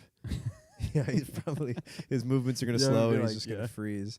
I'll wake you up when September ends. before a new trend comes on, so you can be one of the first. You can be the sourdough on the new app. Ooh, you just take a sip of hot water and it goes through your whole body. You feel it? Bumps up to my toes because I can't feel them. Yeah. Oh, I'm gonna leave an angry review on this management company. On my building. Yeah. The people at 1A, while they were lovely hosts, the amenities were lacking. Stir this a bit. Okay. Jesus Christ. It's so funny. You can really barely function in the cold. Yeah. You shrink up. You shrivel like a lizard. It's horrible. Like a salamander.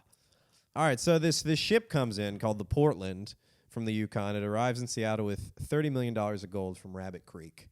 There's gold spilling out of people's coats, their hats. They're, shaking, they're wiggling their asses to get all of it out. And this is like front page news for 5 weeks, 6 weeks. Mm-hmm. Because gold rushes are now a thing. Mm-hmm. This is old news. Yeah. It's like there's been like 4 big ones before. This is one of the later gold rushes. Yeah, and now So they're like, we got another one, and it's big. and it's big, and it's a depression. So you better fucking go to it Yeah. if you want any hope left. But it is not easy to get gold out of this place, or to even get to this place, especially if you weren't already there. Because now it's like you are in rush hour traffic trying to get there. There's clogs happening on the mountains. People are getting backed up, and I think it was a lot easier and a lot less deadly traveling the same route just earlier by yourself. Yeah, definitely. And Or with a unbeknownst, guide. unbeknownst to all these 100,000 people that are about to go rush to the rush, a lot of the gold's already been mined. Or claimed. Yeah, or claimed. Yeah, a lot of the stake has been claimed. So you get, because the ship arrives in August of '96, and so then word gets out, and then people got to get to Oregon, to get to Alaska, to get to the Yukon. So it takes people like a year to get there. And by then, they were coming home with I think it was like the ton of gold boat is what they called the Portland. That was a big flashy thing for people. So the people who end up there, you don't really get any good claims. And the main work that you can find as a stampeder, if you even make it, is working for someone who's staked a claim. Like we saw that guy in the documentary. He's like, yeah, my grandfather, he had like 200 people working a claim. So, they're pouring $4,000 a day. So you just earned like a deadliest catch job. Yeah. Kind of like a shit, high-paying job. Yeah. So it's really funny to me that a lot of these guys came out to strike it rich and never have to work again, and they're literally just like Uber drivers. Yeah. Who like immigrated to the U.S. seeking prosperity and fortune, and now they're like, I'm my own boss. I'm gonna be an entrepreneur. I'm gonna have my own fucking mining operation, and I'll pan and I'll make it rich, and I'll set my own hours. And now you got this other guy being like, all right, shovel right there and sluice that mound come summer. I'm independent. Yeah. I'm my own CEO. Right. I can't wait to find the big nugget in the claim. Yeah, chief extracting orifice. So do you think you would rush? Am I pledging the Yukon? Yeah, you pledge Yuk? I don't think I would pledge Yuk. I'm not really I don't know. I mean, I think it would be I don't know. I feel like at that point you got to know how dangerous and everything a gold rush is. I mean, it depends. Is my kid singing songs about how lazy I am? Maybe I don't want to be there anymore. But I don't want to kill myself. I want to go to the Yukon to do it slowly. To let you know what the leading cause of death was in the Yukon? Canadian bureaucracy. It was, because starvation was a problem, I guess, for the OG sourdough. I mean, they fucking had bread around their necks. Obviously, I think food was a big problem or a concern, because you can't haul a lot of shit up there. It's very expensive. And people don't know how brutal what they're jumping into. So the problem, there's not a lot to eat. There's not a lot to. You're above the tree line. So the Canadian government mandated that in order to get into the Yukon, which is just barely in Canada, you have to bring with you 800 pounds of food and supplies. And it's crazy. So minimum. Right. You can bring more. This is the minimum. You can bring more. Yeah, yeah. It must be at least 800 pounds. And if it's not, they will deny you access. So that year you got that you spent traveling to get there. Yeah. We're looking at 742, boss. And access denied. But that was one of the reasons it took so long, because you got to Seattle, you got to Alaska, you finally made it to one of these like base camps, kind of like Skagway or Dyea. And then you got to go up one of these trails, the White Pass or the Chilkoot. Sorry, okay? It brings back trauma. Oh, of how cold you are right now. It brings you back to the present. I can't even talk about it. Can we move on? My feet are done. Yeah. So you had 2 passes, and one was 30 miles, one was 40 miles. You know, they're pretty comparable in length. And if you had a horse, you went White Pass, and if you didn't have horse money, you went the Chilkoot, which ended up being, I think, the better option. But the point is that you don't do this once. You do this like 20 times. Yeah, because how many people are you going with? You like yourself, you get a crew. Yeah, and then you got to bring 800 You get a First pounds. Nations guy who can carry twice his weight. They're like Yeah. ants, you know? Like that's how you make some good money is you start packing. People didn't know how to pack their horses. Like these are very inexperienced people. We could talk about how unprepared some of the people kind of like, were. it's kind of like somebody just being like, I think I could do Everest. Yeah, I've heard there's gold at the top of Everest. If I could get there. If I could I can get there, right? I've always Yeah. said, like, they're the type of people who watch the marathon and they're like, I mean, look, what do you just not stop? Yeah, you just... What's the secret? You just keep going? I could do that. Oh, my nipples are bleeding. Big deal. Don't need them. Didn't Bert Kreischer run a marathon unprepared and then he, like, shit himself or something? I don't know. But he did do it. I mean, he is the type of guy. There are those people with those genetics. Yeah. So, yeah, all these guys are clambering up to their snowy death. So it kind of reminds you of maybe why there's a suitcase store at the airport. Because they get there and then they need to get stuff. Yes, and this was a big moneymaker for a lot of people who kind of saw the lines, and they're like, all right, well, I'm not going to ride the roller coaster. I'm going to start selling lemonade to these people in line. So they sell coats. Like, there's a lot of, I think Wells Fargo started out of this. They started as like a gold banking, trading thing, and then I think, he's fact-checked me on that, but I'm pretty sure that's Wells Fargo came from this. Yeah, but some people made some bank just off the steady flow of fools, which were guaranteed in a gold rush. Yeah, unlimited fools. But yeah, because they did the easy math of like, well, if the ship came down here and, so probably there's no claims left. How would there be any fresh pay dirt left? Wait, you're going to nab a fraction? You're going to stake your stake on grabbing a fraction? To see color? I'm just trying to use as many as possible. How are you going to get your grub stake back? Yes, you got guys working, the 800 pounds.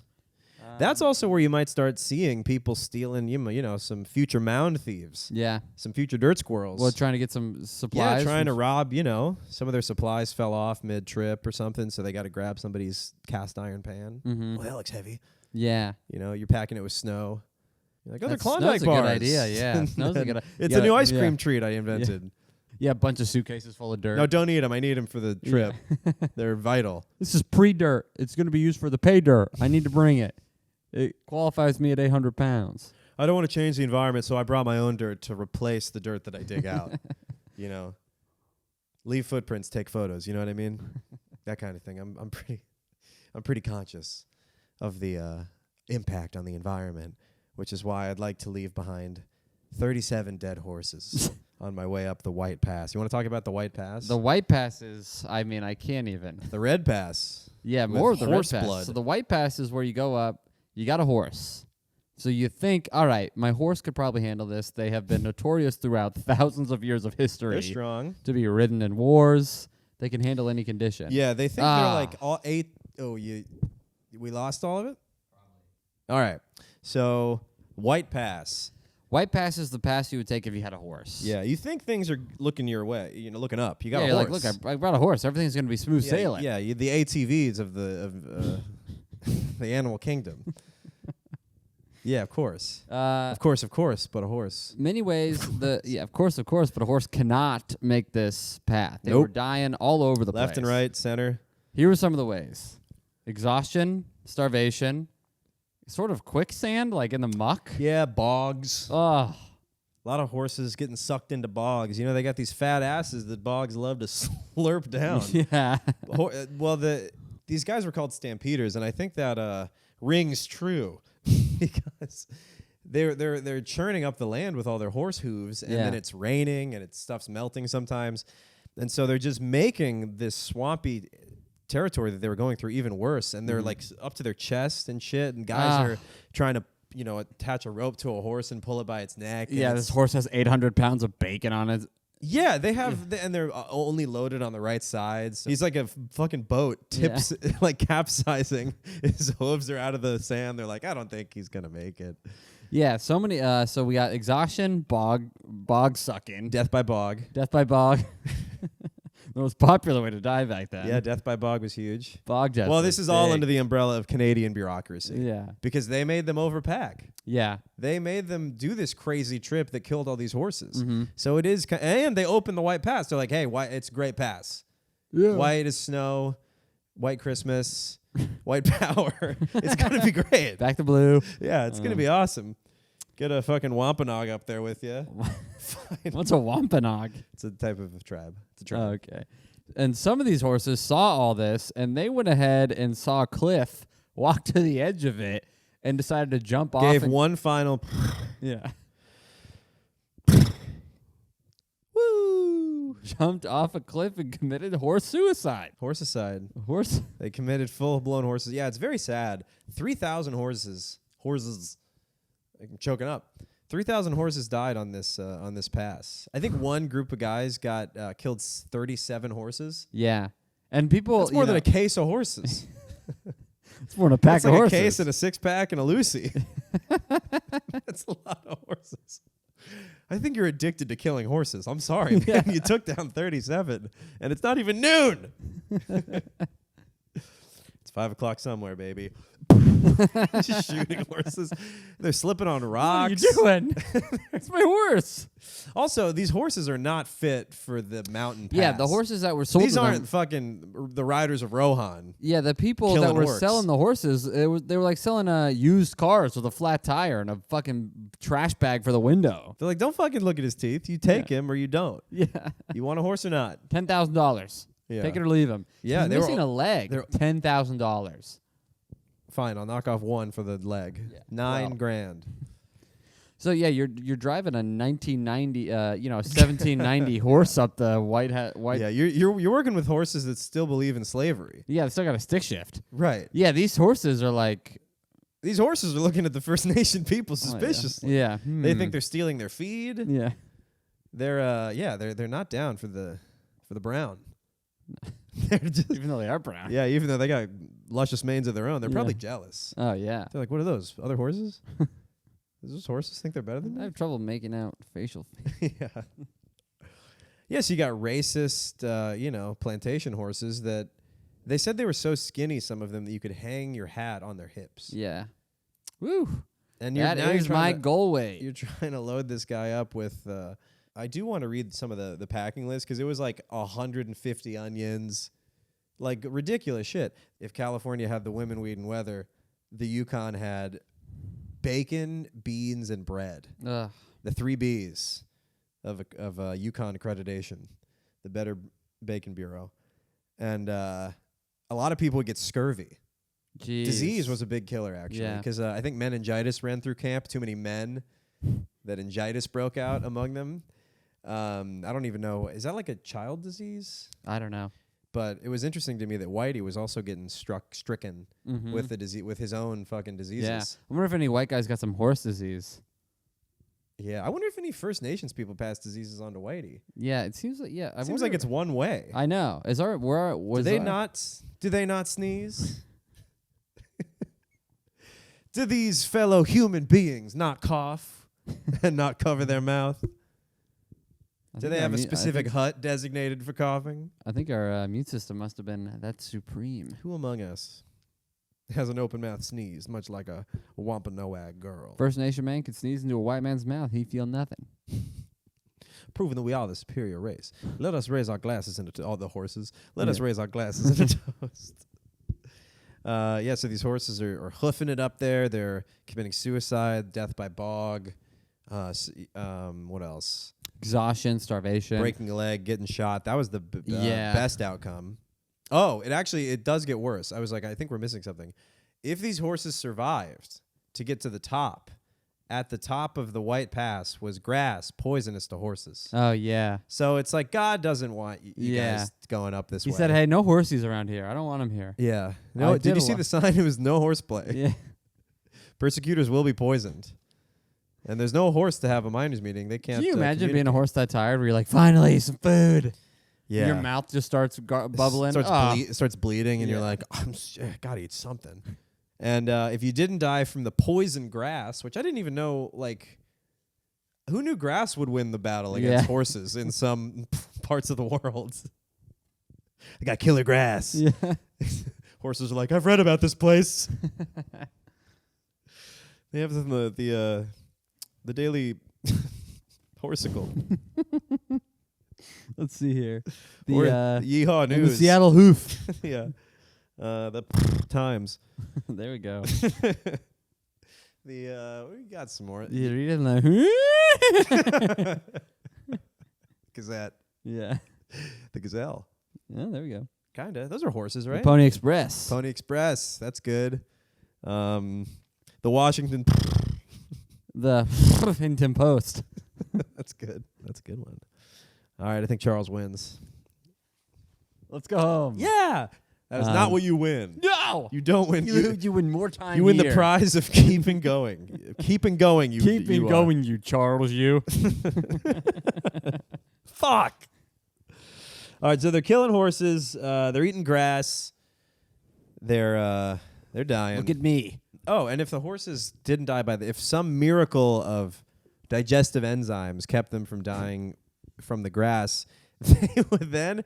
This is only the White Pass, by the way. The Chilkoot is just a big fucking slog that you can do on foot. But either way, you get up these passes, and then you get up the passes. Nobody told me, Sebastian Maniscalco, it would be so fucking cold. Yeah, my horse was gonna die. My horse was gonna choose. If I had to known my itself? horse was gonna kill itself before I could shoot it in the face, I would have never come here. Better than that friend. I'm losing my Sebastian Maniscalco. I didn't. Think I haven't done a Sebas in a while. I was trying to do an impression last. I'm due for a sabbatical. I think you're on sabbatical. Yeah. Okay, so if you made it finally and you got all your fucking goods to the top of this hill after 20 times and twice as many horses, you would have to float. You'd have to build a boat Out of wood in the area. Yeah, out of wood, out of grass that was poisonous to hands, and you'd have to build a boat to float your almost half a ton of goods down the Yukon River 500 miles. Yeah. So you've done, what is that, 600 miles of just round trip hoofing it? And the river, by the way, going through horses. The river turned into whitewater rafts at some point. Yeah, rapids. A lot of your all the water became rafts. Yeah, rafts, sorry. They turned into cool rafts that you could jump on. It was easy peasy. I don't know why people bitch about this place. Yeah. There were rafts everywhere. Turn into rapids that would just fling all your 150 onions would go into the river. Oh yeah, I was looking up the packing list. Yeah, so they're on the rafts. These things are made out of freshly chopped down saplings, right? Yeah, so they would build a raft out of the sapling, then they would put it in the water, and the wood would shrink because it was green wood. And green wood shrinks, we all know this. Yeah, these are greenhorns. They are novices. Oh, a lot of these guys would get through the rapids, though, and all their supplies would go this way, and they'd lose, most of their shit. Oh, yeah. My onions! Yeah, they're bacon. You know that was yelled. Yeah. Oh, man, they had boxes of bacon. Think about the fucking trove downstream for those beavers. Catching all that washed up bacon. Yeah. The beavers are so fat. Pigeons outside of McDonald's. Yeah, the beavers are using themselves as dams. Yeah. They're just get the biggest guys. Yeah. Just eating it's like so ants. much They all bacon. come together with their bodies and stop the river. Be the ball. I mean, imagine how you almost might start laughing. It's so bad. Yeah, you have to at that point. You'd crack. I bet if you hadn't drowned. I bet there's a lot of people literally losing their minds. Yeah, well, somebody had to shoot themselves, just right on the river. My bacon. Okay. Yeah. I think I found some gold. Yeah. Let me go get it. The gold was in me the whole time. He just starts fucking picking himself. Yeah. Pioneering the lobotomy. This one reporter who was up there said, everyone's discouraged. Whenever you go one way, you wish you went the other. I've never seen more inexperienced men per square foot in my entire life. Tapenadney. That's a guy's name, apparently. It's a human Sounds being. like a guy in Toy Story's name. Tapenadney. Yeah, he's he's a boppet. That's what a boppet is named. Tappin. It's an anthropomorphized boppet. Adney. You can call me Adney. Actually, sorry, no, you can call me Tap. Adney's my father. I do think that this voyage could make you a libertarian. You're like, all these fucking rules. I lost my horse. I lost my goods. I lost my 400 pounds of flour. I think that was most of it. I think it was, 400 pounds of flour. Wow. 150 bacon, 25 pounds of rolled oats, 125 beans, 10 pounds tea, 10 pounds coffee. Nice. 25 pounds sugar, potatoes 25, dried onions 2. Okay, I really overshot the onions. Wow. 15 pounds of salt for the driveways. Salt preserved things. 1 pound pepper. Ooh, pricey. Man, that's not a lot of pepper. 75 pounds dried fruit. Let me get we're doing 1 tin of matches. 1 tin?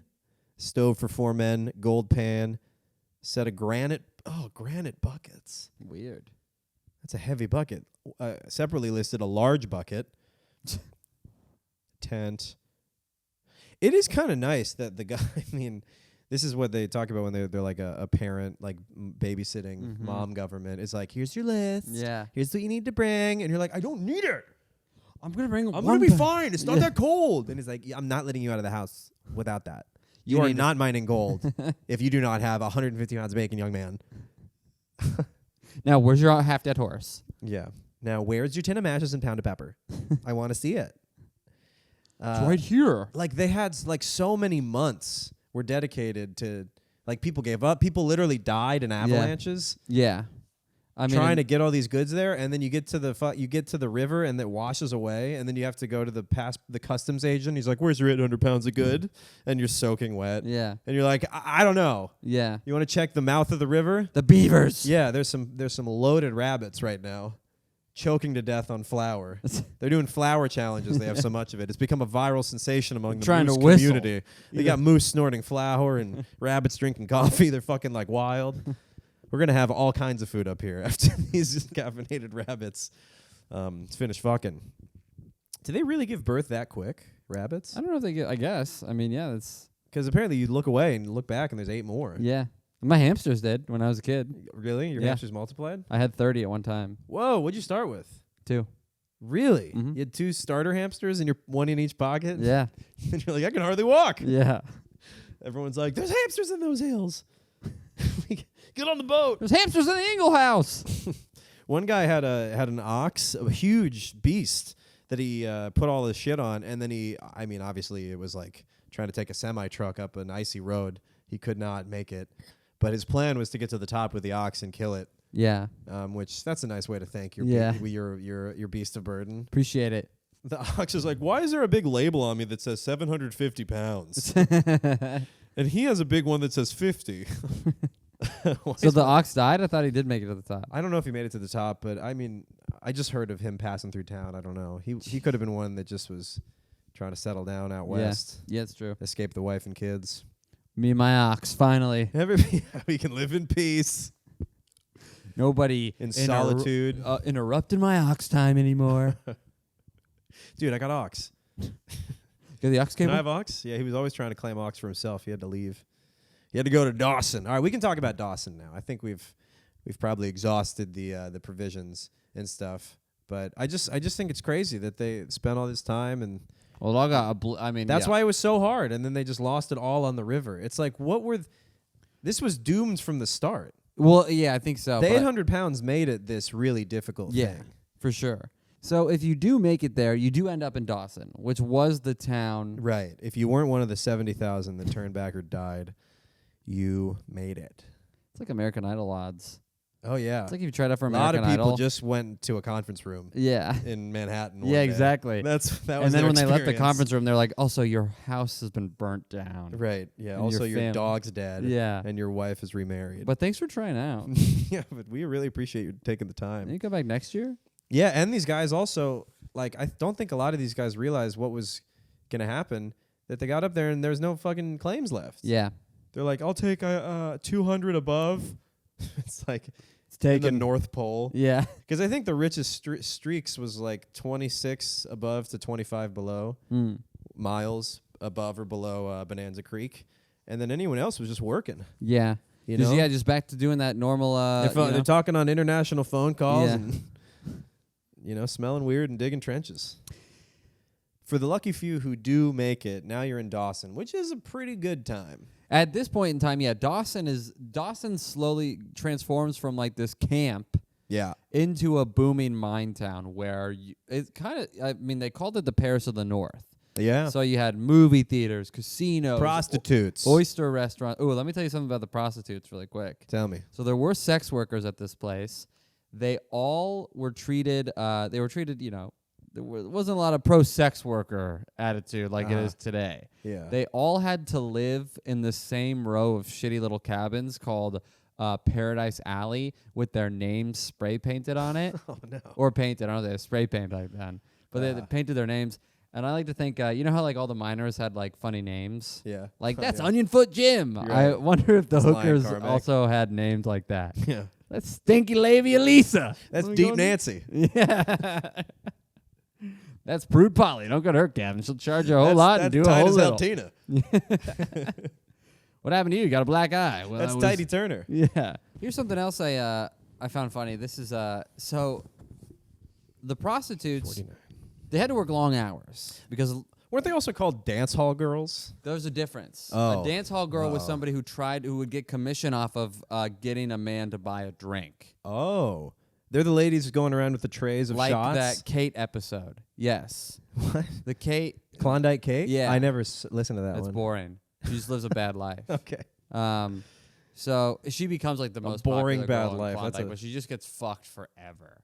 Literally? No. Oh, okay. She had her name up there? She gets famous in the Klondike, but her life is brutal. Mm-hmm. And that's basically what it was. So dance hall girl was a girl who also just had to work all the time. But yeah, you would get commission based off of people buying drinks from you. And then some of them would perform like burlesque shows like Klondike Kate and then get a Okay. lot of money. So you could make a lot of money if you were a dance hall girl and you moved your way up because you could make up to $50 a week. But people like Klondike Kate who became celebrities could make $700 a week. You sound like a pimp's recruiter. Oh, well, that's the best thing. These sex workers. You could make up to $700 a week. If you come and be my bottom bitch, Kate. Yep. That's going to be your name spray painted on the outside. These sex workers did not make a lot of money because most of it went to their pimps. Ah. There were pimps in the Klondike. Wow. These guys are like cockroaches. You know- They can survive anywhere. They're everywhere. There's pimps It's everywhere. the first job, sex work. Well, but then what's the second job? Pimp? When did pimp Well, come yeah, you around? need a. How you gonna get that whole working if you How don't does have a pimp? How did a guy in a purple fur coat make it all the way up? Those coats are warm. Got a little king with a squid in it, like that Pete Holmes joke. Yeah. Well, no, you got to have something like a marmot or a chinchilla. Yeah, something yeah, a little yeah. hardier. Yeah, got a little beaver on your shoulder. Yeah. little velvet top hat. What are Yeah. these? There's Little people field that mouse. are career pimps up in the Klondike. I actually did read that that pimps would import hoes. Yeah, That they would get, they have those they would hire a Cadillac. First Nation guy to get a slut on his back and Yeah. hike up the Chilkoot They had a with Cadillac some chili Raph- cooch. they got girls in the when someone gets injured on the ski mountain and they Yeah. have to ride up the coffin. Yeah. She's like, "Are we there yet?" Yeah, just your tits wiggling around. Yeah, many more miles. So I Nipples just found out. that crazy out of all the people that made it. They to call all these girls nipples out. yeah. Of all of the professions, pimps made their way to the gold rush. Well, it's kind of genius. You got all these lonely guys who left their families. No one's Yeah. gonna know. Yeah. And they're cold and they need some warmth. I'm betting some of the guys turn to each other. Oh yeah, I'm sure there some was some people probably tip the Kinsey scale in one direction on an especially cold night. Mm-hmm. Yeah. I mean, if you stayed over, me and Molly would absolutely invite you into the bed. We need it for the warmth. I've got the vibes over and over again. Oh, jeez. That's not what I was trying to propose. Sure. I'm just saying for survival. Yeah, for survival. For survival, Charles. Fuck me for survival. I'm still cold. Don't you feel like we're thriving? I'm crying and cold.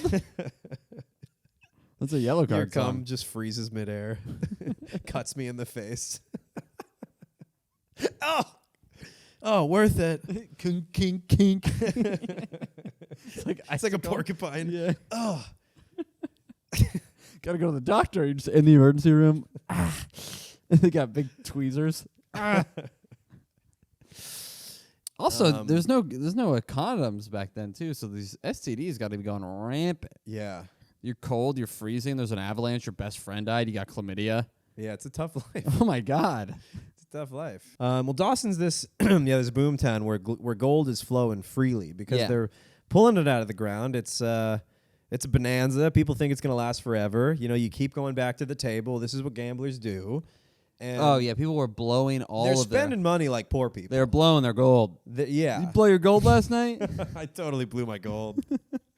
You apologize to the bartender? Yeah, she said it made it weird. Yeah.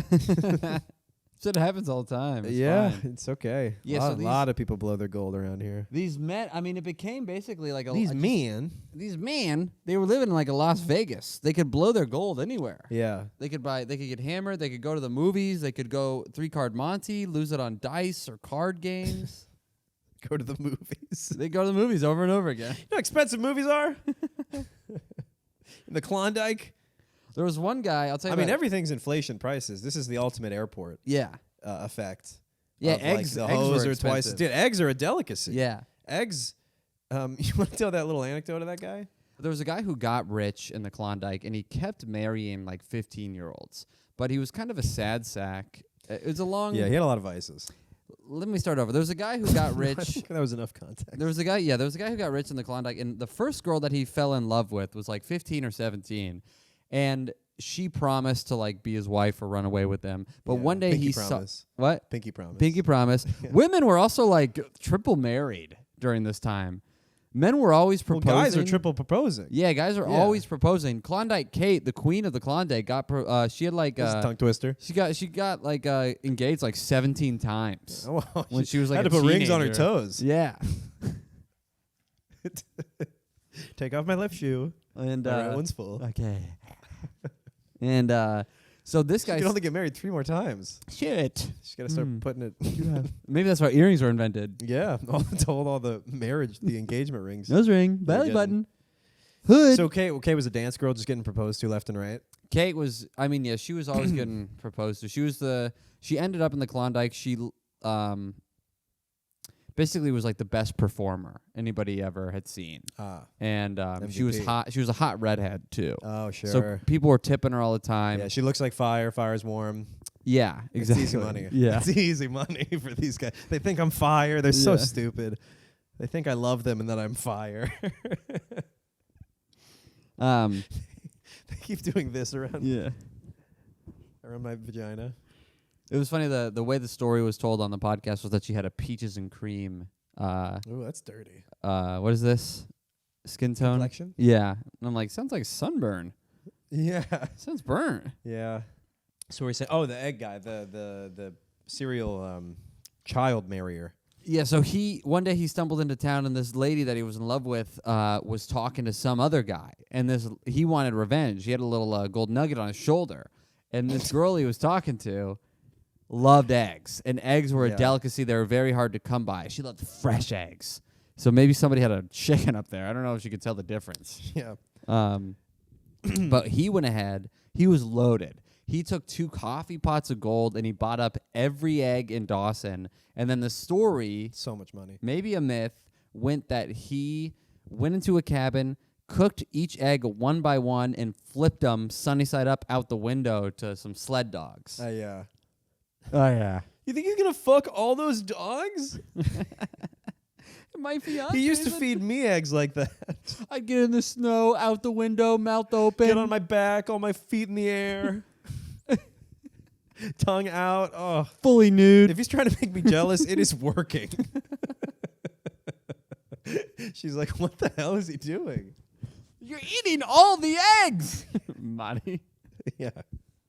Yeah, just so pissed. I mean, that's just what a loser. He's a get rich dick. Well, That's what I say. he kept getting rich, but Yeah. eventually he lost all his money. Yeah, he did. I think he like spent all his money out of spite. He did a little spite spree, and then he moved on to Nome, Alaska, which is where the next one was. And then I think he got rich again. Yeah, he got rich again. He proposed again. At one point, he had 2 like mother-in-laws after him. He loves love. Yeah. He loves love. Yeah. Oh, yeah. The mother-in-laws were like, what are you doing fucking flipping eggs to my to your dogs? My 17. You calling my daughter, your wife, a dog?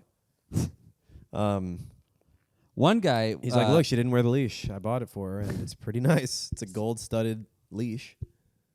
Gold-covered leash. I think my camera's probably done. I'm just going to switch the SD card out. But keep going. We're going to just power through. Just keep going. So when Dawson was a booming town, there was a guy who was there. His name was Arizona Charlie. He was like a cowboy bull I already rider. don't believe it. What? Great ancestor of yours. Yeah. I'm also Arizona Charlie. Yeah, well, Skilled marksman and bull rider. He didn't obviously find any gold. Yeah. You're doing a podcast with a friend in an unheated basement. You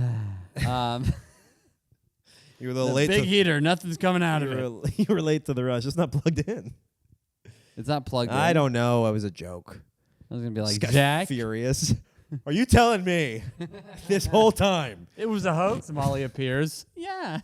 Ashton Kutcher with a 15-year-old of his own. So AZC is up in Dawson. He starts a theater. People call me that, when I go home. Yeah. They go, it's AZC. AZA. You done with AZC? Oh, no. You're AZA. No, I'm not Alex. You're Alex. No, I'm not. You're Alex to everybody. Nobody calls me Alex except my mom. And my Italian grandma, guess what she calls me instead of Alex? She's always yelling it. Alex! It's Alex with an H in front of it. Holics. Alex! Yeah, you're a That's a holic. perfect my grandma. Ugh, that's awful. It's good. But good for you for nailing that. Yeah, impression. my grandma's not. I met your grandma. I was like, oh, that's sweet. Yeah. Yeah. So AZ Charlie, he goes up to Dawson. He starts. He founded this theater that's still there today. It's been remodeled. It's great. You should check it out. I'm a part owner in it. But he put on a play. I think it was called Caroline. I could be making it up, but it was a play that was being premiered in France at the time. And Dawson was called the Paris of the North. So you got to do what the Frenchies do. You got to eat snails, put on a play, and eat stinky cheeks. Third thing. So he put on this play, but the actors that were casted in it, the man and the woman, were going through a horrible divorce. So a lot of times when they need to be on stage at the same time, the wife wouldn't go on stage. She would be found behind the curtains with a richer man sucking on his eggs. So AZ Charlie, God damn it. Yeah. not being being the skilled marksman, bull rider, cowboy that he is, wasn't fazed by this. He would get on stage, take over the play, and him and his wife would come up, and he would shoot glass balls that were in between his wife's fingers with his gun. That's pretty passive aggressive. Let me tell you this. I feel like you got to kind of hate your wife a little bit to be doing this. Yeah. This was Because worst case scenario is best case scenario for AC Charlie. There is no losing. Yeah. Either you wow the crowd or you shoot your wife. Yeah. It's a win-win. Yeah. You're a celebrity or you're single. Yeah, you're a celebrity or you're free. But this theory may be busted. Debunked. Because they stopped other after friend. he did shoot his wife's thumb. Well, did he propose this idea after he saw her behind the curtain with the rich egg man? With the sucking Yeah, on? I mean, I don't know if it was a thing they did all over town before they came to Dawson, and he found a lady who was stupid enough to. But I mean, in he Dawson, was good. she was caught behind the curtain. In Dawson, the actress was Mining caught for behind. jizz. Yes. That wasn't his wife. Oh. The actors that were going through a divorce. Right. Oh, but then Arizona Charlie had a wife. Yeah. Actors are together, Okay. splitting up, Yep. not coming on stage. Sure. Because they hate each other. Yeah. But I guess they're the only two actors in town. I don't know what's going on. Not a lot of talent. This week Dawson. in plays, Claire and Frank bring Again. Small pond. There's some huge fish. They're the only ones that made it. Yeah. So Like, I don't know what happened. Huge avalanche. Yeah, Anyway, you can book me at, whatever. that was Arizona Charlie. I'm confused though. So the woman with the glass thing in between her fingers, the glass marble, that's the lady who was sucking the guy off. No. Oh, who's that? Who's Actors are going through a divorce. Lady is sucking the guy off. Arizona Charlie, who founded the Playhouse, has a wife. And he brings her on stage when actor doesn't show up. Oh, I thought Arizona, whoever was backstage, I thought that she had wronged him. No. The guy shoot. Okay. Different This was people. just in case anything. I don't know why I was this so confused. I know. It blew my I mind. said it twice. I didn't, poorly, I guess. This was, I feel like. Bad catch, bad throw. I like to think every time that anything failed, Arizona Charlie was like, don't worry, everybody, I got this. Honey, get your pretty four fingers up here. Like the bar's on fire. Don't you worry, everybody. I'll shoot at my wife. No problem. The show must go on. The wife's like, ah! There'll be a riot, babe. We have to go out there. I don't want to. I'm so scared. Bring your glass balls, babe. You broke a nail last time, and it's just going to get worse. Yeah. Well, I mean, I could have done much worse. I just broke a nail. That's not bad. Yeah, that's pretty good. He's said to be a very skilled marksman. Did she lose any fingers? They nipped her thumb. So Oh, it and then grazed they her thumb, and stopped? then What they a stopped. baby. I know. I didn't even shoot your whole thumb off. I mean, come on. And then you want to retire? A guy threw something at me, and I got distracted. I could tell you about Jefferson Randolph Soapy Smith. That's his name? Yeah, so Soapy Smith was a big character I'll tell you about. His real name was Jefferson Randolph Smith. Okay. So he was a big con man, biggest in Dawson. Wasn't he also there any like news? the grandson of a slave owner in Yeah, Georgia? I'll get to that. Okay. He's telling the story. Sorry. Okay. Oh, yeah, so Soapy Smith, huge con man. Best in Dawson. Yeah. Also a little bit of a gangster because he got rich and successful conning people, but he would put politicians and deputies and just kind of people of the town on his payroll so he could go ahead and do his little cons. Because a lot of times before he went to Dawson, he would con just tourists coming through Denver. Right. So regular people were like, everyone has a layover. yeah, exactly. They're Yeah, gonna the get Denver conned. airport. It's a Yeah. great airport. Yeah. So Soapy was born to a very wealthy family in Georgia. They were successful plantation owners, but they went bankrupt when the Civil War ended. No sympathy there, really. Yeah. That's Look- kind of I don't really feel bad Everybody for you. works but the white people. Yeah, I mean, that's tough. I feel like that's like finding out somebody went bankrupt after they invested in NFTs. It's like, ugh, you're on the wrong side of history, Kind of buddy. asking for it. Soapy, how'd you go broke? Well, they're all free. I can't. I don't know if I feel bad. Yeah, that's funny. Well, we realized that the government told us, I should say, that they were people. Yeah. And now they're telling us we got to haul 800 pounds up this fucking mountain? I think the government's wrong. A lot of people went bankrupt this way. And they're like, "Oh, what happened?" Well, they freed them. Yeah. I'm like, "Oh. Oh. Oh, yeah, that must have been hard." And so what do you you're out there? Yeah. Yeah, that's tough. All right, well, it's been good catching up. Yeah, good to see you. Yeah, that was fun. You think you guys would maybe want to come to my farm and put in a little? No. Yeah, like, we're actually hiring. Yeah. No, I'm not. I gotta. Yeah, I'm gonna go to Dawson. I'm a Ben Franklin's apprentice. Yeah. At the moment, actually. Wow, that's when he lived, huh? 1890s. Not quite. Well, he invented a lot, so maybe he got that far. Well, what about other slave owners being like, "Can you believe it? Yeah. They're just on hard times, sipping mint juleps with no money in the bank, just And with their huge a homes that are in farm, foreclosure. just crops rotting in the field because Yeah. they don't have anyone to pick." You believe my house went into auction? That's hilarious. They sold it to the police department. Yeah, that's karma for you. I used to be going to these auctions. Now I'm the victim of one. Jesus Christ. Karma's a huge bitch. How the slave ship has turned. They try to pick it. They're like, "How do you?" They have no idea. Ow! It's because isn't cotton super thorny and you get cut up and shit? Yeah. This is lame. Skilled work. How'd they do this without getting hurt? I wonder if there was a guy, a former slave, who was like, "I am really good at it." Yeah. So like, is there any other could I Any stay on as like a paid employee? Yeah. And you like don't beat me and shit? Like, we can work through that. No. No, Is you there gotta any go. Any sort of picking? Go on, you get. You're free now. I don't even want to see you again. I'm gonna block you. I'm gonna block I'm you. gonna block you. I'm gonna block you. You're blocked. Better not see you again. I'll shoot on sight. All right, so we can move back to Soapy Smith, con man. Okay, so Soapy. Free card Monty, putting the pee in the cup. Yeah, so he becomes a Faking successful drug tests. Yeah. He becomes very successul for 20 years in Denver. He had Wow, that's a three-card good run. Monty. Yeah, he's like 3-card Monty, all the card tricks, the parlor tricks, the gambling tricks. But He's trickster. all these tricksters, he's got people on his payroll. But his ingenious On his pay hole. trick Jeez, and how he got the name. By the way, he got the name Soapy because of this trick, but I'll tell you how he gets Soapy. So he would prop up a tripod, put a suitcase on it in the middle of George his- Carmack. Yeah. Hey, George. I need that humongous lion cock of yours. we're doing a scheme. So he would get a tripod, put a suitcase on the tripod, prop that suitcase open. He had a bunch of 5-cent soaps that he would sell, but he would show people walking by that he would wrap any dollar bills between $5 and $100 within this soap. Yeah. And a crowd would gather because he's like, somebody's going to get $100 in this soap.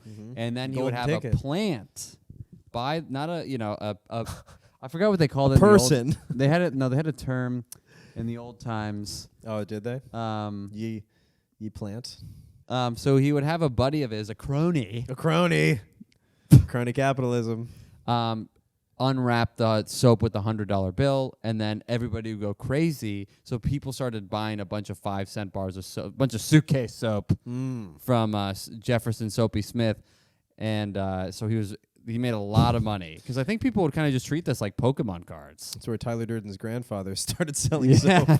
Well, it sounds like Willy Wonka. It sounds like a little golden ticket in here. Hey, but worst case, you still got soap. That's why I wonder if good soap. If people got addicted to it, to buying soap, kind of like the same way people got addicted to mining. If they came home to their wives and she's like, why are your pockets so full? Why you smell so good? Why you smell? Are you clean? You soaping again? Oh God, you're a fucking soap head. Nobody's won the 100. Are you clean? You said you were 2 days clean. I didn't know this is what you meant. Yeah. You've been on a soap bender for 2 days? It doesn't even smell good. Let me suck your fingernails. Oh, it's not even seasoned. Our house is full of this. I do wonder if guys were like, no, it's really good soap. Like, that's their excuse. Yeah. That is a great way to get people to microdose the gambling of mining. Yeah. Before they get there. It's like, hey, you want to play a little game at the fucking bar? You want to play this little gambling thing they have in the back of the bar? When I was in Wisconsin, we went to this dive bar after the show, and they had those, and people, like, beeline to those. Oh, they love them. It was sad. Love them. It was just to get a little action. So, like, when you ever go to, like, I know there's a casino as well, but I think when you ever been to the Las Vegas airport? No. So it's gambling. It's legal. Can't be good. There's as soon as you touch down, slot machines. People are just on them all day, and it's like slot in machines. the airport, dude. Jeez, that's like you Louis' bit about eating the Cinnabon. Yeah. After he landed, you can't even hold off here. Yeah. That's sad. Dude. Yeah, it was brutal. But so he's selling these soaps. Selling a lie. Denver. So he LYE. He sold lie. No, but that's what soap is. Oh. You got all sheepish. So he has a lot of. I thought lye was like the stuff that burns. I think lye is in soap. It is. It does burn. That would be funny. Oh, I got the lye one. It's like Harry Potter jelly beans. Yeah. I got snot. So eventually, after a couple of decades, Denver gets a little bit more. People get sick of soapy. The politicians. Bar of frozen shit. Yeah. Oh God. Maybe the hundreds in the middle. I'll have to know. Yeah. Yeah, they have so much soap in that we gotta lather it up, boys. They're just paying people to lather through soap. So was Soapy in Dawson? Eventually. But first I wanted to make this point. Okay. So Denver gets a little tied up on their politics and laws get a little bit tighter. So he goes to Creede, Colorado, where there's a little bit of a boom. Yeah. He sets where up they have their arms wide open to any form of business. Yeah, exactly. That's the city motto. Yeah. It better be now. Creede. Mile higher city. Yeah. So he opens this little casino, 3-card Monte, whatever. You can do it all. It's called like Henderson's. It's a big name. Yeah. One-stop shop. 3-card Monte, whatever. You can do it all. Whatever you want. Casino. Soapy. But he would charge 10 cents to see a petrified man. Oh, yeah. And when I first heard this, I was like, is that how shitty life was back then and boring that you would have to pay to see a petrified man? And then I thought, I would do that today. I would see a petrified man. I've seen petrified people at that bodies exhibit. Remember I was telling you about that? Ew. In Baltimore, my dad took us, and he was like, isn't this cool?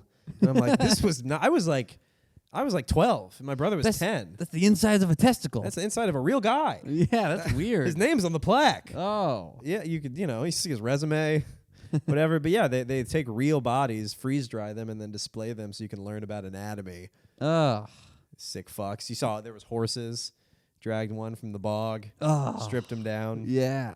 Like all the skins off and shit. But this petrified guy, I think his skin was on. Well, I'll tell you what like it was. So, first of all, I wonder if this was like their version of like gore videos. Oh, yeah. You're probably you know what I mean? Because that's probably... And I wonder if there was like... That's so funny. It's offline. Like, oh! It's live leak offline. Yeah. It's IRL. I wonder if they also had film like that, like original... Because the film was new. I wonder if they're like... Pay 5 cents to see the first film of a choo-choo train. And pay 10 more to see that train hit a horse. For the director's cut. Where it slams into a sheep. Bam! And it fucking dissolves in midair. Well, it turns out the sheep was made of a bunch of blood. There's no gold. Don't spoil it. Don't spoil the ending. There's only one movie out right now, too. There's Train and then there's Sheep Train. Also, spoiler alert, the petrified man, as a con man would do, was just cement poured over skeletal remains. Really? Yeah. Oh, I really thought it was a real guy. He was a con man, baby, That's through and through. so funny. So you would pay 10 cents. Anyone notice his head's really square? And there's like rebar coming out of This it? guy's really gray. Yeah. I mean, I guess that's how the body looks after this. People mansplaining it. No, that's what happens. Yeah. That's body turns. Have you read? Face turns gray. Did you read the book? Yeah, I brought actually Encyclopedia and Yes, so Anatomica up here with me. So Britannia Atomica. yeah, Britannica Anatomica. It's page 300. Skin turns gray. Next question. It's hard as rock, Mm-hmm. like me right now. I'm You want to actually go back? thinking about interning for Mr. Soap, Mr. Smith. That's so funny. How much would he charge? I think it was 10 cents to see the bod. 5 cents for soap, 10 cents just to see the bot. I love the idea of the of pre-internet gore videos. Yeah. That's really funny. People just charging, like after the after the gold rush has ended, people are just charging kids to take them up the White Pass and look at Dead Horse Gulch. Oh, Check out this bog. full of horses. All right, no, show me the money first. Let's go to Suicide Cliff. He's like, you can't look. Yeah. Give me the money. No, I see it. I see the No, horse. no, I'm gonna show you the real fucked up shit. You don't even know where that is. No, Tommy was This here is yesterday. this is just the appetizer. There's some real fucked up shit over that cliff. You want to see the dead ox? Yeah. You want to see the cliff? Yeah, yeah. I'll take you to Stallion Cliff. I have their letters. I have their notes they left before they jumped. You guys want to read some real fucked up shit? Talk about a letter. Let me say, Who've written? yeah, to whom it may concern. Is it worth living if this is the life I live? Nay. I did love in that one documentary when that one woman trying to reconnect with her fucking adventurous heritage is like, so where's my great uncle, the spirit of adventure? And then the historian she's talking with cares about the history. It's not personal to him. So so he's like, yeah, these bodies were like frozen in all kinds of weird, twisted up ways. And she's like, oh. And finally learns that her great grandpa or whatever, great uncle, died in an avalanche on the Chilkoot, just like on the way up to didn't even get to the river with the bacon beavers. It's so funny. And the Dead Horse Gulch didn't even maybe see that. Didn't get to Dawson, didn't make it to the Goldfields. And she's like, and I like to think the spirit of adventure lives on in me. It's like, yeah, you're the lady on the side of the road who's been hit by the semi. Yeah. Like, that's what's in your blood, is that you die immediately if you take a small or a big risk. I do. You know what I mean? You know. You know What what I mean? Let's have more on soap. Oh, sorry. I didn't mean to Sidetrack story on me. Sidetrack story on you. Well, I wanted to get that out there. No, that's good. So Soapy from Creed kind of dies down. It's not really. It's a boomtown for like a little bit. They just later like reformed Dawson. as Alter Bridge. So he goes back to he goes back to Colorado. They run him out of town. Everything's changed. They basically run him out of town. He's wanted for murder at some point. You cannot kill here. We are not open to that. You better leave this place. Get your ass to Dawson. He gets to Dawson. Same old plan. He's gonna swindle people. Same old story. Same old. He's got 3-card Monty. He's got all these tricks. He gets to Dawson. Guess what happens? Same thing that always. 2-mouth sucky. Yeah. My butt'll suck. One finger butthole. Yeah, right. 5-finger butthole. Oh, that's better than Death Punch. Well, for some, it can become a death punch. All right, keep going. So same old story. Same he old gets story. successful. Yeah.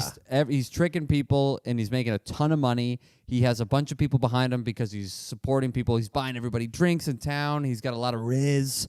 He's loved in town, but a lot of vigilantes hate him. So he's got these opposing sides. Yeah, the Justice League is not. It is opposed. Yeah, but my favorite thing that he did is mobster. he set up a fake telegraph office. Yes. So I remember this. At this point in time, I don't remember. Might have been. I don't remember the years, but telegraph lines won't make it to the Klondike for another 2 years. Okay, love it. So already. he sets up an office where he goes, "You can come and you can write a telegraph to your loved ones. You just got to pay a fee." And then these people Have pay. you heard the news? He's dressed up as a newsboy. Yeah. Hear ye, hear ye. I'll be right Soapy back. opened a telegraph. I'll be right back with the boss. Goes in, changes, comes out with a mustache. I am the boss. Hello. He does a front flip like Yeah. Willy Wonka coming out of the factory. Or he just Talk to your wife. A lot of guys are like, I'm good. yeah. I'd rather gamble my money away. And, What about your see how many mistress? nuggets I can fit in this whore. Yeah. and just into You want to play fluffy slutty? Yeah. Shove you full of nuggets? Come on. Poop them out for my friends. So these people would pay a fee. They would write a telegraph. Then they would get a fake telegraph back. He has writers. Yeah, being like, This guy has "Hey, writers employed. good to hear from you. Everything's fine. You know, the only thing that we could request of you is if you give all your nuggets to Soapy, you buy him a sex worker. That would really make us feel great back home." Yeah, in Alabama, where we know Yeah. him. Did they? I think they did. They were like, that's a scheme in a scheme. Mm-hmm. You're already stealing money, fake writing a letter from your family, from their family, and then you're asking for more money. Yeah. You're sending them spam mail. He was a scheme queen. Yeah, He he was is a great. scheme queen. That's amazing. So eventually, Soapy. Eventually, you got to get a letter that's like, my kid's name's not Jeremy. Yeah. Well, yeah, you got to be vague about it, though. Really vague. Yeah. Like your son, parenthesis S, miss you a lot.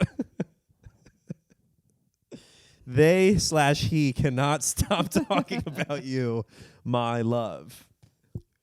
Love your dearest. Love Like, your very vague. wife / or dog. Yeah. Wife, father.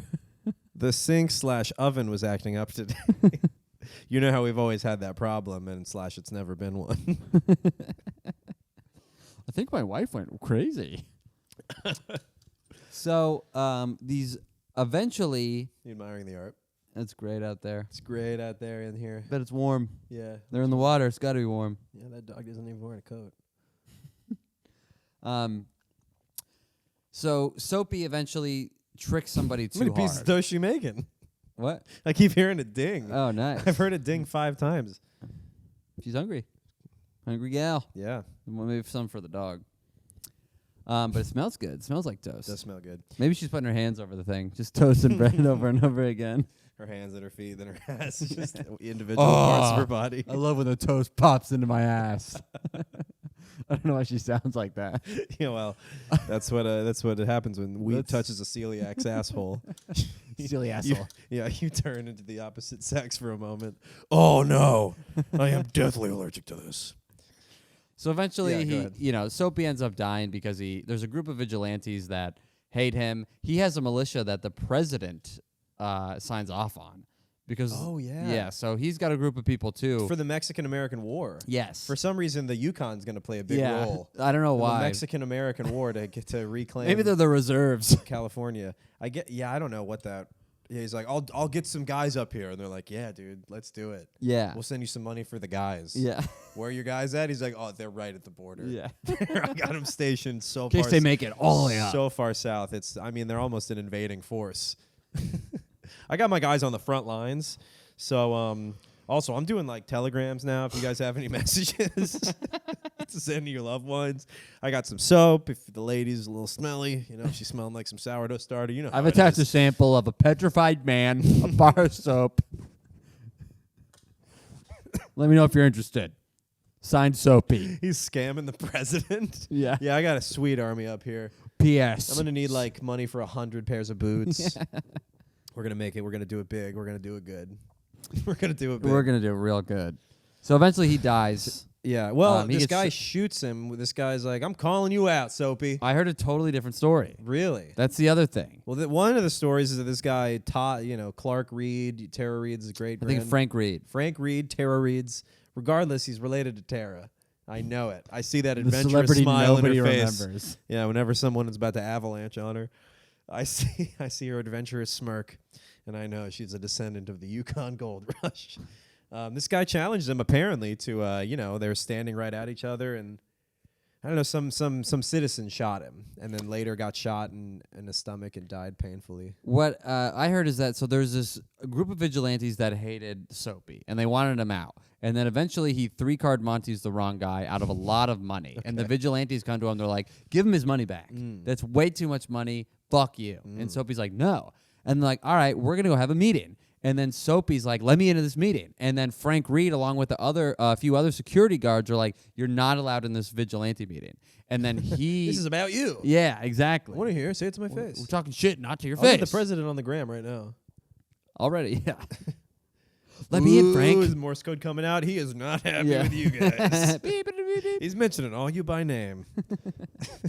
He said, keep your name out of my mouth. I told them all about y'all. So eventually... Soapy shows his gun, Frank Reed whips out his gun, and then the real account is that another security guard fired the shot. Whoa. Yeah. Finally. A security guard doing something. Yeah, I know. These security guards. Wow, that's a dying breed. They don't make them like they used to. But apparently... They sit outside the school and cry. Dude, I went to the bank the other day. The security guard was wearing no shoes. What? Flip-flops? No, he takes his shoes off. Oh, wow. And he sits on the little windowsill. To be more nimble? And then I come in, he goes, hey. I saw a caked-out ATM security guard the other day. Oh, wow. Ooh, she had some. I mean, she would bounce you with her booty out of there. You got you tried to make rob a it? Boom. Boom. Yeah, I would try to, yeah. I tried to When you see a lady cop and you're like, I'm going to break the law today. Yeah, Mrs. Officer. Put me in the back. Mrs. Officer. You remember that song? No. Oh, you would love it. Seeing a hot lady I'll cop play is pretty exciting. Oh, it's best. Yeah. Even when you see a hot guy cop, ever see a tatted Oh, yeah. full Hot guy sleeve cops. guy A cop? hot cop is... You're like, whoa. Is primo I see person. some in the moving job. Just going into bodegas, you see so many cops on there, getting some food, and I've seen a hot guy and girl partner pair. Wow. And you're like, where are the cameras? This has got to be a TV show. Show me that cam footage. Something's about to happen, isn't it? You guys are gonna kiss, and I'm gonna get shot. You're going to pop one off by accident as you're making out with her. Just, oh, Your sorry, random babe. boner is gonna shut off your gun. Discharge. He's standing over your dying body. This never happens. Yeah. I'm so sorry. It's an honor to be killed by you. You're so hot. You're so What a fucking suave hot. guy. I would have fucked you in the Yukon. All lives matter. I thought that was a funny. It's so funny. All right, keep going. Soapy. So Soapy. We're coming to the end of things. We've That's lost 2 basically- toes each. Yeah, that's so basically cool. the end of Soapy. So what Soapy happens- dies. Yeah, So Tara Soapy Reid. dies, and somehow Frank Reed got shot, Uh-huh. and he dies weeks later, which is maybe more painful because Oh, yeah. Soapy got shot in the heart and died instantly, Yeah. and then Frank Reed got shot in like the groin and died 3 weeks later. Damn. That's brutal. Yeah. So Soapy was a character up there. There was a lot of other guys in the mining town. A lot of people spending their money. The Uber driver, we already made that point. Ooh, you know how you were saying how little to do there was with the petrified man? Yes. This is another testament to that. When the ship, the Portland, came into port in Seattle, at 6 a.m., there was a crowd of 5,000 people there to greet the ship. Like, someone radioed ahead or, I don't know, sent a really accurate paper airplane, Dove. I don't know how you communicated to people on shore at that time. But somebody, sent word. And then, like, 6 a.m. in Seattle, I guess it's August. Maybe you're out walking the dog, seizing the day. Mark Wahlberg Club. Isn't that a crazy 4 a.m. club. I mean, I guess like a ship arriving is an event back then, but you don't even know anyone. You're like, hey, we're gonna go watch the ship come in. Yeah. Well, cuts back to all that film you see of people waving to ships. Yeah, it's like, do they even know anyone on there? People were like, who do you Goodbye, know here? ship. Put your hand down. Yeah. If you don't know anyone, do not wave. Some guy's pissed. I don't like this. I'm gonna wave. Yeah. Ooh, you can't. I wonder if some pictures, What? if you go back to the pictures, there's at least 2 teenagers going. Yeah, they're like, just putting fingers over their nipples. Just old film. In fast motion, you just see kids like. There has to be. There's got to be doing that. some kind of guy photobombing it, Yeah. Or like you turning around doing the balls through there. What's the Yeah, goat? the goat. Billy goating them. There's a black and white footage. Thomas Edison's first recorded Billy That's goating. the first go.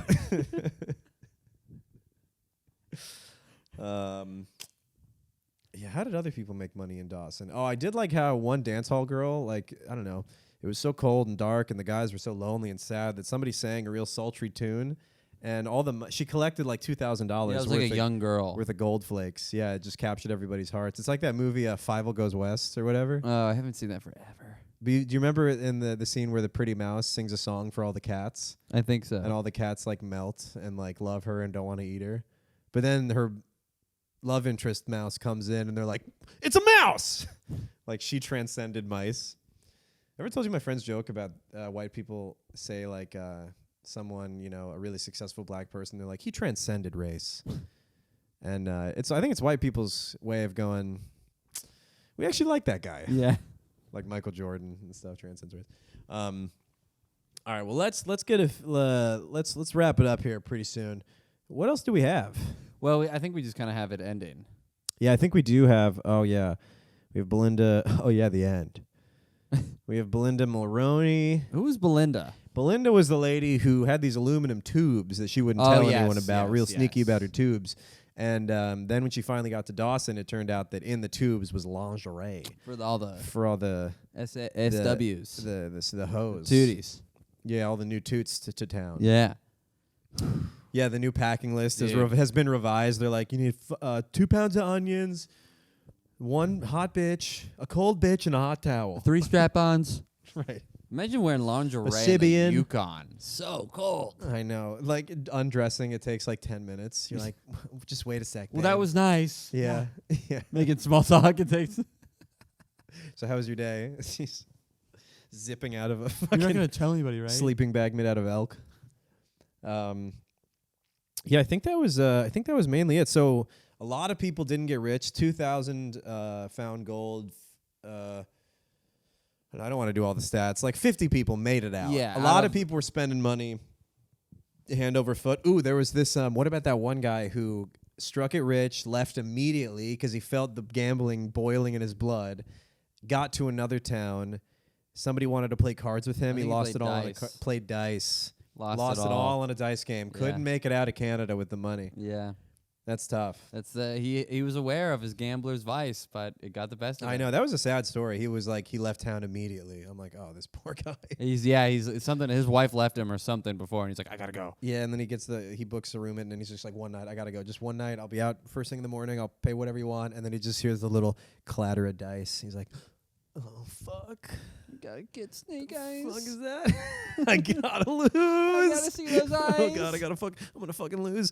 He's jerking off. He blows his gold. I thank God I'm not. I understand that rush because it's got to be the same rush that a lot of addictions have. Whether it's porn, the dopamine of looking at the porn, and the dopamine of jizzing, and then eating, binge eating, of like just continuing to eat. You know, my therapist said once about. I think this relates to mining as well. I don't know about eating so much because it's kind of a guaranteed experience, but it's like variable reward. Yeah. Where video games, gold, like you might not get it. So when you do get it, it feels that much better. Yeah. But I think the people who are gambling addicts are the people who really like that, who like revel in that gap. I think it's the gap. And then also I think there's a, oh man, I just lost the word, but something about winning, you then feel accomplished. And you're the cool guy now. It's not like it's a thing that when it pays off, true. Your life is now better. You're a hero. It's like that the guy you feel like you know that guy the bowler quote. It's the most famous. Like he bowls a strike and he's like, "I am who you think I thought I was." Yeah. Like that's gotta be that same. It's the feeling. most famous quote. I think therefore I am is number 2. Yeah. And the first one is who you. He said, "I am who you think I thought I was." Who you think I am? It's. Who do you think you are? I am, or something like that. Oh, interesting. He said, "Who you think you are? I am." Yeah, he said something. He like said that. he was mocking. I saw his. Oh, he was ironically doing that. He said he was mocking a kid in the audience. Oh man. Yeah, so maybe a kid. Brutal. Yeah. Oh, to throw it in a kid's face as a professional bowler? Yeah, I don't know. Well, I mean, he's a successful bowler. Probably failed minor. That kid in the audience was a failed minor. He got owned. One of my first premises was, do you think professional bowlers are just people that just didn't stop bowling? I feel like anybody could become a professional bowler. Yeah. Just keep showing up to the bowling alley. Yeah. But that's the thing, man. Sometimes you don't want to go to the lanes. Yeah. You don't want to hit the lanes. Sometimes your wrist is tired and you don't want the lights to turn off. And then you don't want to throw a 12-pound ball. You don't want the black light Galaxy Bowl all the time. You get sick of that black light. You want a sunny day. You got to go on a neon light. Snowblind in there. A lot of people going. Could you imagine going snowblind on one of these journeys? Because that happened to people. You just forget your sunglasses. You're like, I made it. Are you kidding me? I can't even see color. How am I gonna mine? Oh, they're probably on the dashboard. You're like, does gold feel any different than dirt? There was one dickhead who got so rich, Fuck you over personally. Yeah, he jumped my claim. He killed my moose. I called the miners meeting. Yeah, they said I couldn't tame one. I tamed one.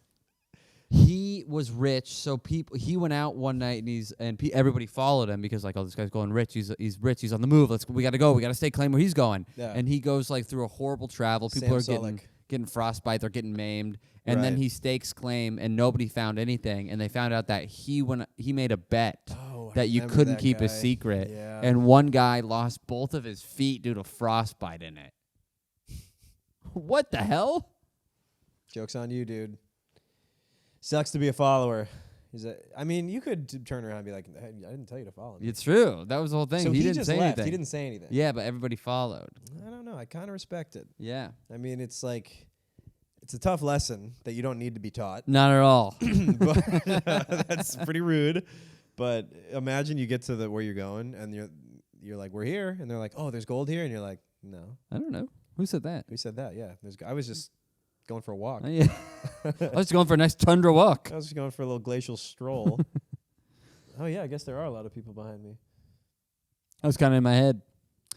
Yeah, I was like in my own world. I didn't even notice. Oh, were you guys behind me? What's that? Oh Sup? shit! No. I'm just a long distance I'm walker. just going through a lot right now. I'm just hiking. I mean, I guess I'll stick a claim. Yeah. See you what's you up. can eat that foot. I'll totally take you. I was gonna put egg on it. Yeah, I'll cook that foot if no one's gonna eat it. All right. Well, I think we can wrap it up. I think we've done our Due dilly. Our do dilly day. Yeah, we can come back to it, but eventually I think it's good, but yeah, we can come back to it. But eventually, yes, Charles. Eventually, Dawson, it's really only a period of a year or two that Dawson was really booming like this. Yeah, I think 1 year. So then, the people that do get rich come back. Dawson kind of fades away, but still exists as a town for vagabond people who... Vagabond is the perfect word. Yeah. Yeah, vagabond, alt, hipster, idiots. Who have... I think collectively the town has 32 teeth. But it's...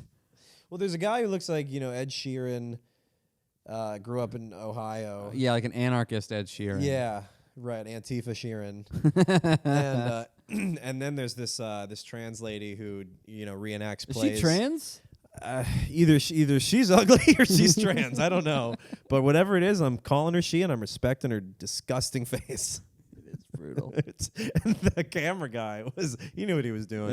Zooming in. You zoomed in on her. If you zoom in on anybody's face like that. Yeah, but especially hers. I mean, I thought I was watching Gremlins 3. Yeah, it was tough. Somebody stop pouring water on her. Just don't feed her after midnight. But yeah, these people are flocking to this town now, are people who are running away from their problems, just like the miners ran away from theirs many years ago. Only they're not really seeking fame and fortune. They're just seeking some kind of alternative life, which is whatever, fine.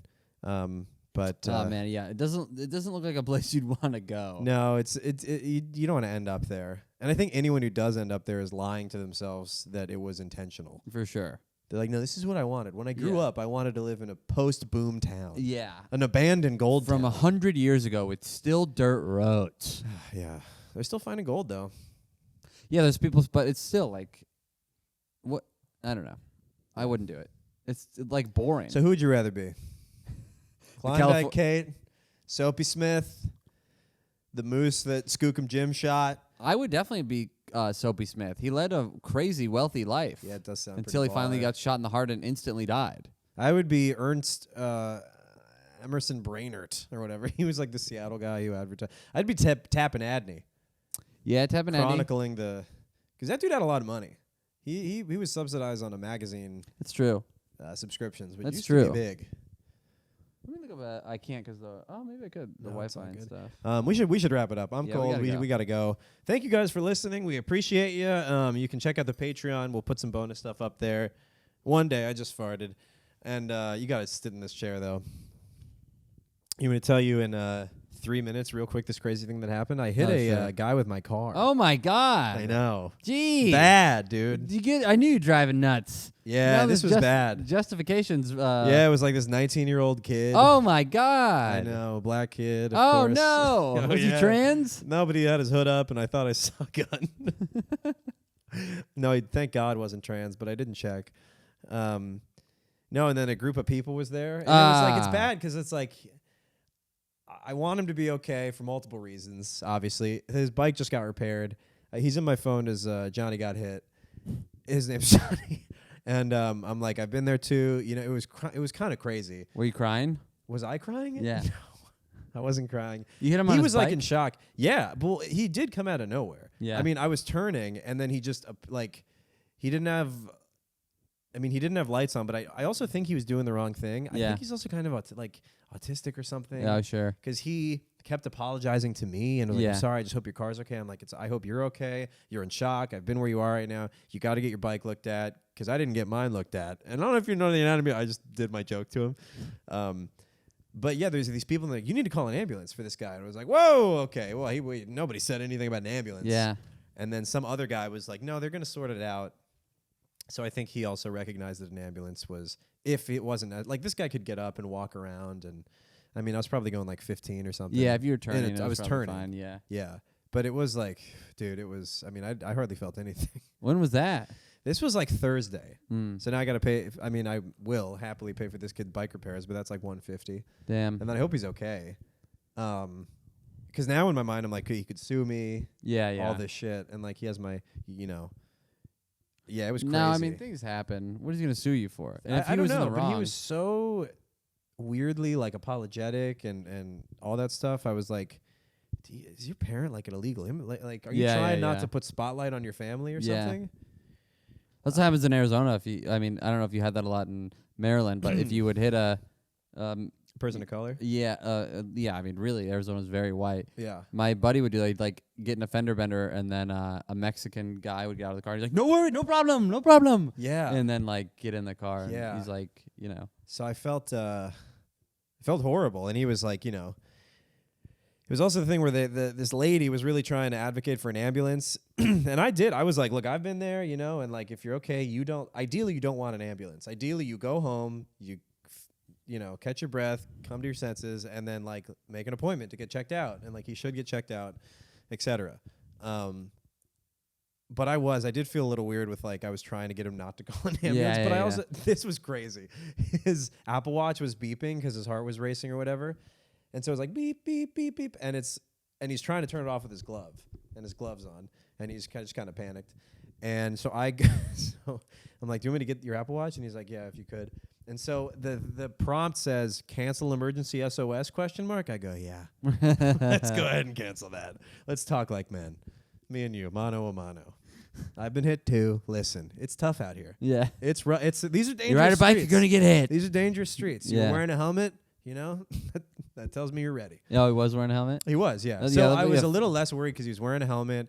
I kind of saw him fall, so I knew it was going to be bruised on his leg, and like his leg would be, hurting. Did you say anything when you were like, oh shit? Like, did you say any as you were hitting cuss words or anything?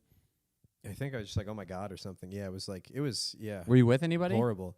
No, I was moving. I just had all my shit in my car. Oh my God. And I just, fully loaded, struck this poor kid.